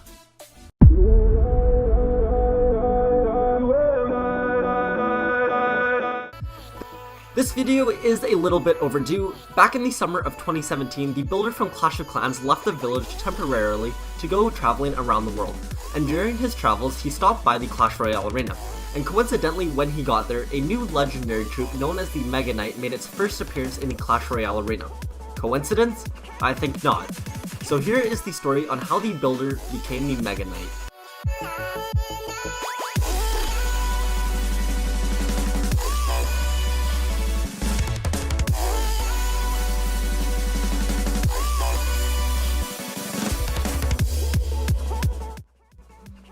Also, before we start today's video, if this video gets 3,000 likes, I'll start working immediately on the next story of either the bowler, the golem, or the healer. Just let me know what one you guys want to see by voting or commenting it down below. Anyways, let's get into the story. August 4th, 2017, the day the builder decided to pack up his things and leave. It was a sad yet exciting day in the Clash universe as we saw one of our most underrated yet favorite Clash characters leave us. And thankfully, during that time, the Barbarian, Wizard, Hog Rider, and Witch were all able to pick up the slack and carry on with the builder's responsibilities. And while the builder was away, he visited places like South Korea, the US, Finland, and tons of other places. And somewhere along the line there, most likely in Finland, he found himself in the Clash Royale arena. When he initially got there, he was pretty awestruck to see all sorts of new troops that he'd never seen before, all battling it out in a different way. In this particular battle, a few certain troops caught his eye, like the Sparky for instance. So at the end of the battle, he asked one of the spectators about it, and they told him that someone called the Master Builder had specifically created him for the arena. And while they were talking about the Sparky, the next battle was commencing in the background, and the builder saw some things on the battlefield that looked very, very familiar to him. He noticed that some of his original creations were also here, like the cannon, the mortar, the Tesla, the Inferno Tower, the Expo, and the elixir pump. He wasn't mad that they copied his creations, but he was quite intrigued at how on earth they made it all the way to the arena without him. He also then saw some new buildings that he had never seen before, like the furnace, the tombstone, and the bomb tower. Everything about this new place amazed the builder, and he was really wishing that he could be a bigger part of it all. At first he thought that he should try and join the fight, so Naturally, he approaches the king and asks him if he could test him out inside of the next battle. Unfortunately though, he didn't even make it 5 seconds before he was absolutely crushed. He quickly realized that he was not built to be a fighter like this. He was super fragile and all he had was a hammer. So he decided to stick to what he was good at. So over the next few days, he built an entirely new arena that he named the Builder's Workshop. But despite this awesome new arena that he had just made, he didn't feel like he was a part of the whole Clash Royale community just yet. He wanted to be more directly involved, just like every other troop there. So he decided that if he was going to battle like every other troop, he was going to need some serious upgrades. Luckily, building and creating things was his specialty. So for the next week or so, he worked tirelessly day in and day out, where he drafted and then created one of the most powerful exosuits possible. He made the suit with 2 gigantic spiked balls where his fist should be, and then he made a helmet and chest protector based off of the design similar to the Dark Prince's. Then in the leg area, he added built-in hydraulics and shocks that would allow him to jump up and smash his enemies with a massive jump. During the few weeks that he took putting this together, he didn't have the time or energy to shave, so he ended up growing out one of the biggest mustaches in Clash history, even bigger than the Knight's already large mustache. So when the other troops found out about the Builder's new incredible battle exosuit and saw his gigantic mustache, they claimed that he looked exactly like the Knight, except way more OP. And with that, they decided to call him the Mega Knight, who lands with the force of 1,000 mustaches. Then after the Builder's long-deserved vacation from the Clash of Clans village was over, he went back to fulfill his duties in the village. But thanks to the beauty of the clone spell, he was also able to stay in the Clash Royale arena and fight as the Mega Knight. And sometimes when things were really slow in the Clash of Clans village, he would even come back and watch himself in battle. Anyways, that there is the story of how the Builder became the Mega Knight. The newest card being added to Clash Royale is a mix of 2 bubblegum slinging archers and a weak giant with a wooden sword. A weird and random trio that somehow works together perfectly. Together, the Rascals are going to be a force to be reckoned with in the Clash Royale arenas, but before this trio took over the Clash Royale arena, how did they all meet each other, and how did the archers start shooting bubblegum? And why does the giant have a wooden sword? These are just a few of many unanswered questions about the brand new Rascals. So in my attempt to answer all of these questions, here is my Clash Royale origin story for the Rascals.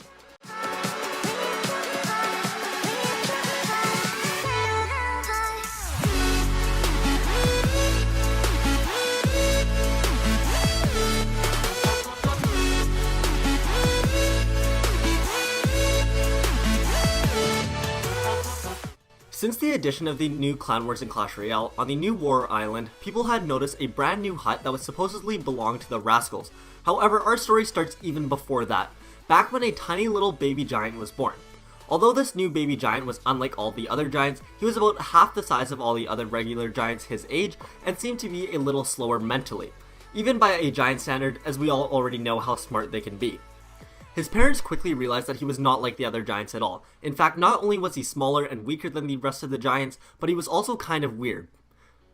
He never liked to smash things with his fists like other giants. In fact, he kept insisting that he wanted to wield a sword instead like the Knight.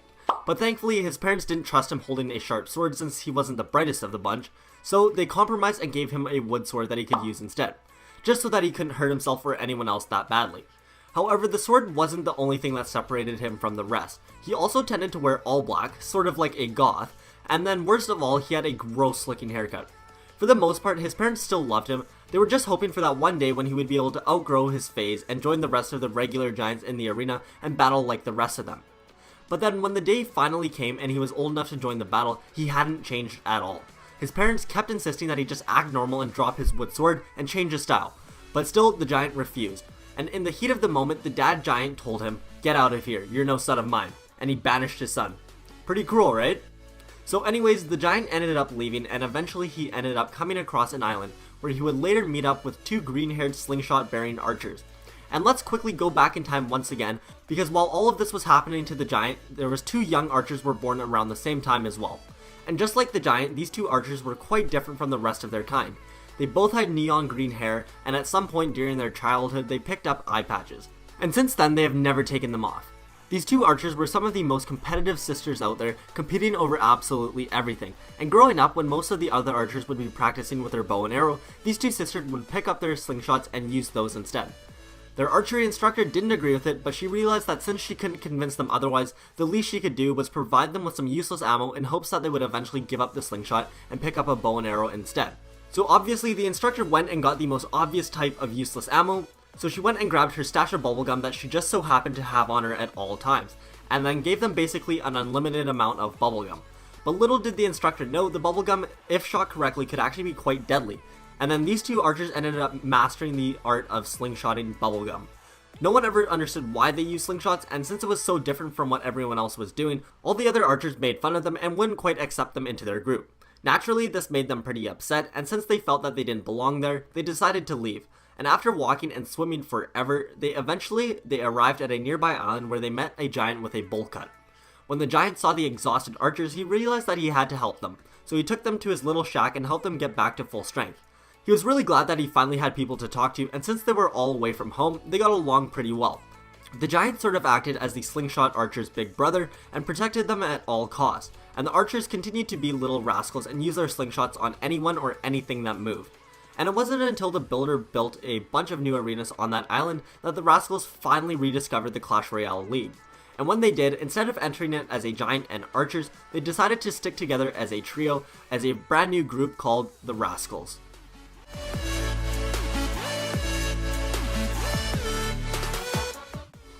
And that there is the story on how the Rascals came into the world of Clash. The newest legendary card has just come back from the dead in Clash Royale. The Royal Ghost has come back to haunt the arena. But before the Royal Ghost was a ghost, what was he? And how did he become the ghost?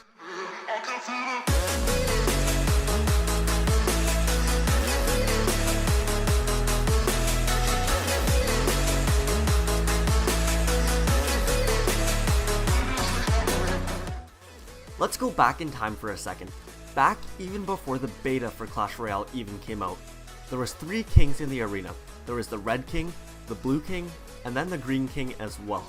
The Red and Blue King never got along from the start. They were always fighting to see who was the stronger king. One day the Green King had had enough of their bickering and decided to put it to an end. He told them to battle it out in an arena with their armies. So both the kings agreed to it because they both wanted to prove that they truly were the strongest. The Green King, who was a humble king, didn't care so much about the title of being the best, so he sat on the sidelines and watched. But the first battle didn't go too well. Both kings were trying to cheat to gain the advantage.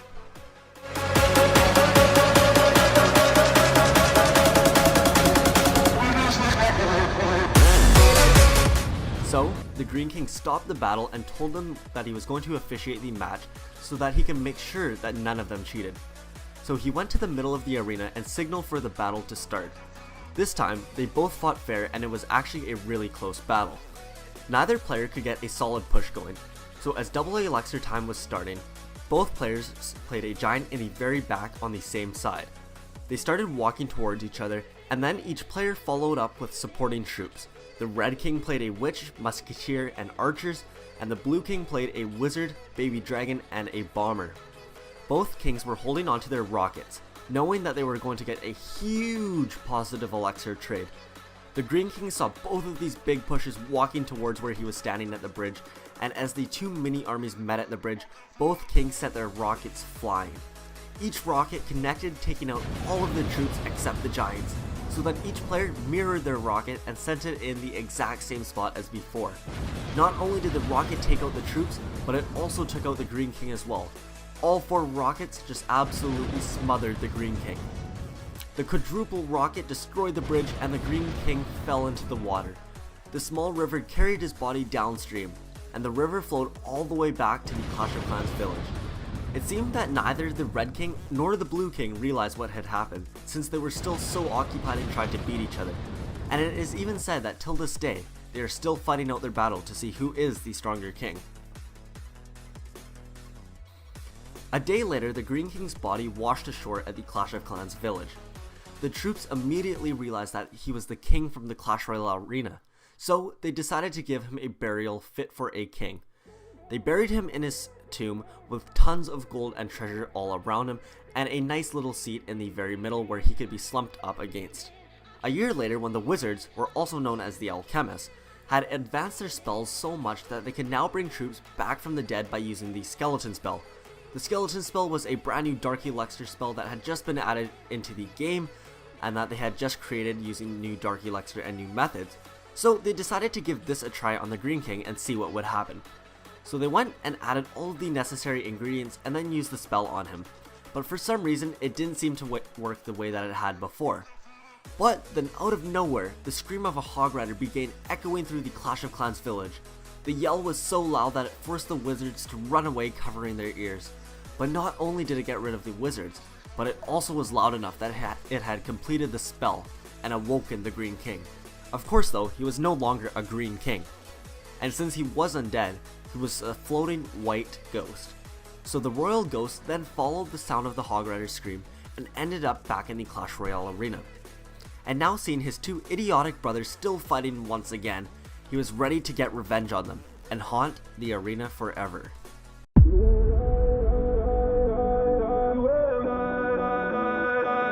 Who let the hogs out? By the looks of the newest cards in Clash Royale, it looks like the hog rider has lost his hog, and they came back with helmets and the noble title of the Royal Hog. So where did the hog rider go, and how did the hogs get the noble title of royalty? Here is my explanation of these unexplained events in the story of how the hog rider lost his hog.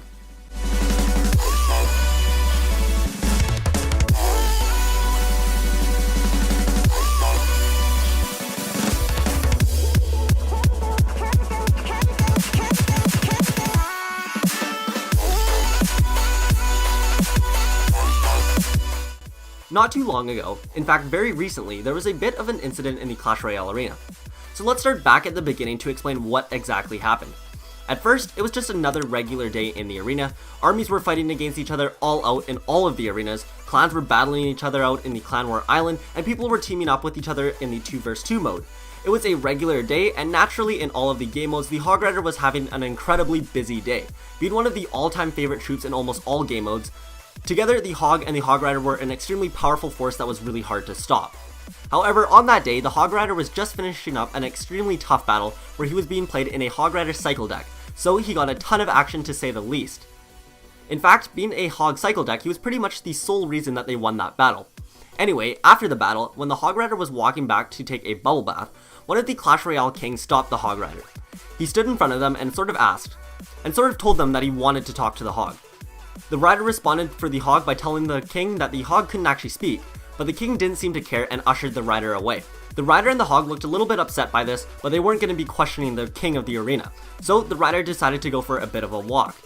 He decided to walk until he finally came across a barbarian and a wizard sitting on the beach. He decided to just take a seat next to them and talk until the king was done talking to his mute hog. Anyway, back to the king and the hog. The king asked the hog to follow him. He took them to the VIP seats in the Clash Royale arena, reserved strictly for the royal troops and the kings. That meant that usually only the kings, the princess, the prince, the dark prince, the royal giant, and the royal ghost. However, today seemed to be an exception as it was the first time they allowed a non-royalty into the VIP section.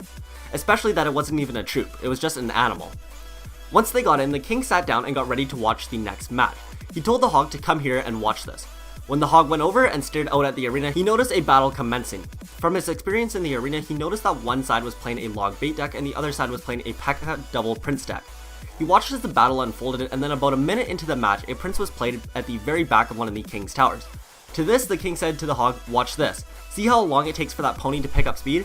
And the hog watched and realized that the king was right. It was taking the horse a while to pick up speed. And then a few seconds later, a dark prince was played, and once again the hog was asked to watch. And once again, he noticed just how long it was taking for the prince's and the dark prince's horses to gain any speed. The king turned toward the hog and told him, "Do you see what I'm seeing? How pathetic these little ponies are. They don't complement my prince's powers quite effectively. They aren't strong or fast enough to support the might of the princes. And that's why I brought you here today. I've been watching your battles recently, and you, my friend, are by far the strongest and fastest animal in the arena. Not to mention you are able to jump over the river, whereas the horses cannot. So you will be pleased to hear that I will be adopting you and taking you out of the hog rider's hands." The hog was definitely not in favor of this, and he knew that the rider would not be either, especially considering that they had created such a special bond with each other, where they would give each other baths and build things together. But since it was the king that was telling him this, he really didn't have a choice. And obviously the rider was just as displeased to hear all of this, especially since without his hog he was pretty much useless. He was just a crappier version of the barbarian, since he wasn't as strong and didn't even wield a sword. Lucky enough for the rider though, he was able to just go and pick up a new hog at the hog rider auto lot. Anyway, back to the hog and the king. Right after the king swore the hog in, giving him the royal status, they immediately went to the training camp arena where they began to test out the hog with the princes. The hog was given a brand new helmet to represent his status as royal and also to match the prince's armor. Together they tried really hard and practiced for a long time, but after all that time, things just didn't seem to work out. The hog and the princes just didn't share the same bond as the hog rider did. Not to mention that the prince's armor weighed a lot more, so the hog couldn't even run as fast anyways. They decided to take the rest of the day off and try again tomorrow, but the next day had the same results, and same with the day after that. Then on one of the last days, the hog rider tried to jump over the river in the middle of the arena, except the prince on his back was super unused to this and he ended up falling off. And in the heat of the moment, the hog didn't feel the prince fall off his back and he continued to charge towards the tower all by himself. The hog did a considerable amount of damage on his own and the king seemed decently impressed. So after the day had finished, the king suggested that the whole prince riding the hog thing just wasn't gonna work out. So they decided to give up and the princes went back to their regular horses, and the hog was left on his own. However, this time, the king wanted to give the royal hog a try on his own, without a rider. And sure enough, he did quite well. And after using the clone spell on them a few times, the king was able to create a mini horde of the royal hogs that could swarm the tower together. The king and the royal hog seemed pretty happy with their new setup, and not to mention, even if he wanted to, he couldn't go back to his original rider since he had already picked up a new hog. So a few days later, after a lot more practice and a lot more time spent in the training arena, the king felt comfortable enough to reveal to the rest of the Clash Royale universe his brand new troops. Welcome, the Royal Hogs.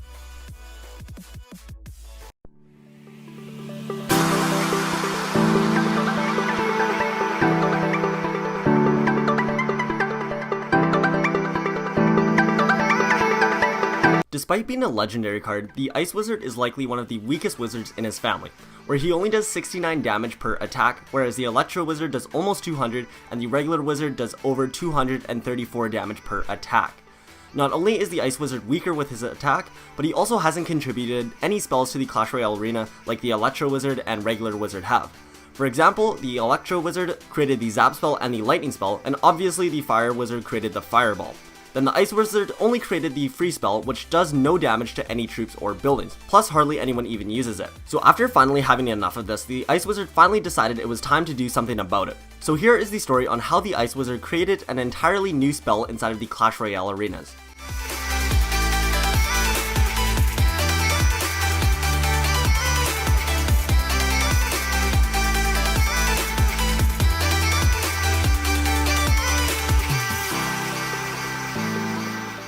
It was another typical day in the Clash Royale arenas where every single troop was busy rushing around to get to their next battles, or performing some other sort of arena task, such as brewing spells or sharpening swords.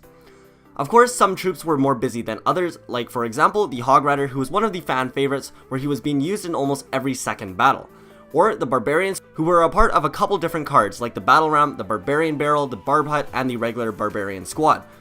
And of course the Wizard and Electro Wizard were hard at work in battle and brewing up spells for the king's use in battles later on. On the contrary though, the Ice Wizard was having a pretty chill day as per usual, where he wasn't being used too much in battles and he didn't have to brew too many free spells since those weren't being used too much either. The Ice Wizard had a lot of time to sit down and reflect on his state in the arena. He realized that there wasn't anything he could do about getting stronger and dealing more damage. However, he could use his freezing and slowing powers to create a unique spell that could possibly replace some of the Wizard's or Electro Wizard spells. But before he could actually plan anything out or draw anything up on a chalkboard, he was finally called into a battle. Ironically enough though, he was only there because it was a draft challenge and the two kings were forced to use him. The battle took place on the very peak of the Frozen Peak arena, and naturally during the draft, the Wizard was selected over the Ice Wizard since he was so much more powerful and recently even got a buff. So throughout the battle, everything went normally, but then at some point, halfway through the battle, the Ice Wizard got extremely angry over the fact that everyone preferred his two wizard brothers over him. He wasn't sure why this anger was just hitting him, but then he realized that he was standing in the middle of a rage spell. Then while still standing inside that rage spell, the Ice Wizard saw the Fire Wizard approaching him on the other side of the bridge. The Ice Wizard knew that he would almost always lose this battle, and knowing this enraged him even more. So mixed with the rage spell and also drawing all his ice powers from the Frozen Peak itself, he was able to summon up the biggest ice attack ever. And his massive ice attack met the Wizard's fireball in the middle of the arena. The two forces connected so hard that it caused a massive explosion, and after the smoke finally settled, a gigantic looking snowball had appeared where the attack connected. It turned out that the Ice Wizard's attack completely froze the wizard's fireball, and it froze it into a gigantic snowball.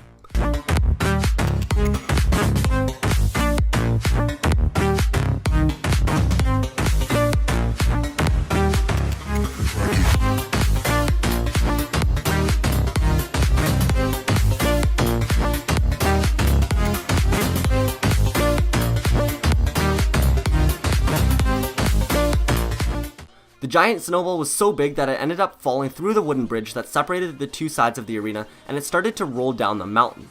The snowball continued to roll, picking up speed and size as it continued its way down the mountain, and the snowball kept rolling faster and faster as it quickly gained on the Clash Royale arenas. All the troops stopped and stared up at the rolling snowball of death, and they all sort of accepted their fate, but right before the snowball was about to hit all of the troops, the Ice Wizard appeared from behind the snowball. He raised his hands and willed the snowball to stop. The Ice Wizard was the only one with the power to control this gigantic snowball and manipulate it to move as he wished. In the same way that the wizard was able to control his fireball, and the Electro wizard controls his electricity. With this new snowball, the Ice Wizard was finally able to feel more accepted in the arena, where the new snowball card was used so much more frequently than he was. So from that point on, the Ice Wizard was able to control and manipulate that giant snowball and use it as a spell where he would launch it from across the arena, hitting tons of troops and slowing them all down inside of battles. All the troops feared this as it was a gigantic snowball just flying right at them. However, it didn't actually do too much damage when it finally did hit. However, the effect of the ice in the snowball did end up slowing down troops whenever they got hit. So anyways, there it is, the origin story of how the newest card in Clash Royale, the Snowball, was created and brought into the world of Clash.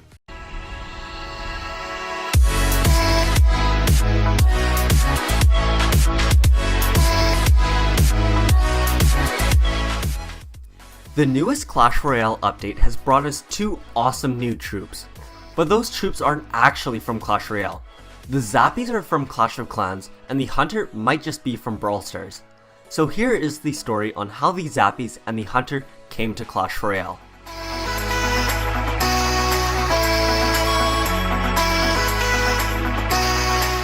Since the summer when the Master Builder's Night Village was discovered by a Hog Rider and a Wizard, the Master Builder has been creating new living contraptions for the arena non-stop.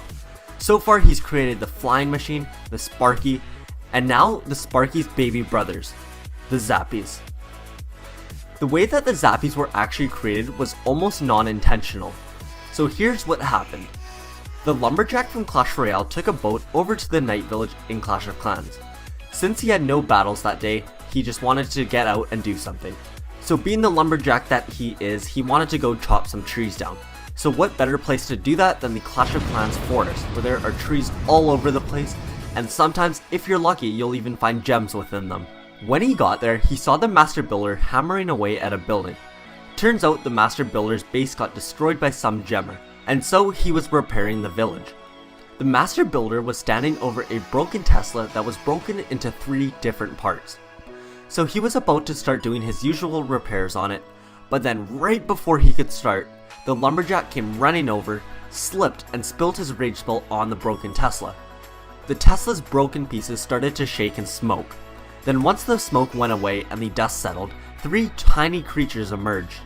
They were 3 mini Teslas that came to life. They rolled around on 4 wheels, and the lumberjack even thought that they were baby Sparkies. These tiny guys looked super cute, but they were also super deadly. They started rolling around and firing electricity at nearby buildings. They completely destroyed all of the buildings that the builder had just repaired. So obviously the Master Builder got super angry about this, since he just spent over an hour repairing all of it. So he told the lumberjack that this is your fault, so you're dealing with these new zappy thingies. And he told the lumberjack to get off his island. So he left and took the zappies with him. Once he got back to the Clash Royale island, the king asked him what these were. The lumberjack told the king that these little creatures just destroyed an entire Clash of Clans village, so the king seemed pretty impressed about this and raised an eyebrow. He even then decided to put them to the test and use them in the next battle, and it was actually perfect timing, since he could test them against the new troop that just came from Brawl Stars. The other troop, who called himself the Hunter, was the brother of the brawler known as Shelly. But unlike Shelly, he did not have a super ability, so every time they would battle against each other, he would get his butt kicked. And he was obviously tired of losing to his younger sister, and tired of being humiliated. So he wanted to get out of there and go somewhere where he could be one of the best. So he had come to the Clash Royale arena while Shelly stayed back at the Brawl Stars arena. But since Brawl Stars was his home, he wanted to bring something with him, so he decided to bring the Brawl Stars logo with him, and he put it inside one of the new arenas, sort of trying to make the arena a home away from home. And that is the short story on how the Hunter and the Zappies were introduced into Clash Royale.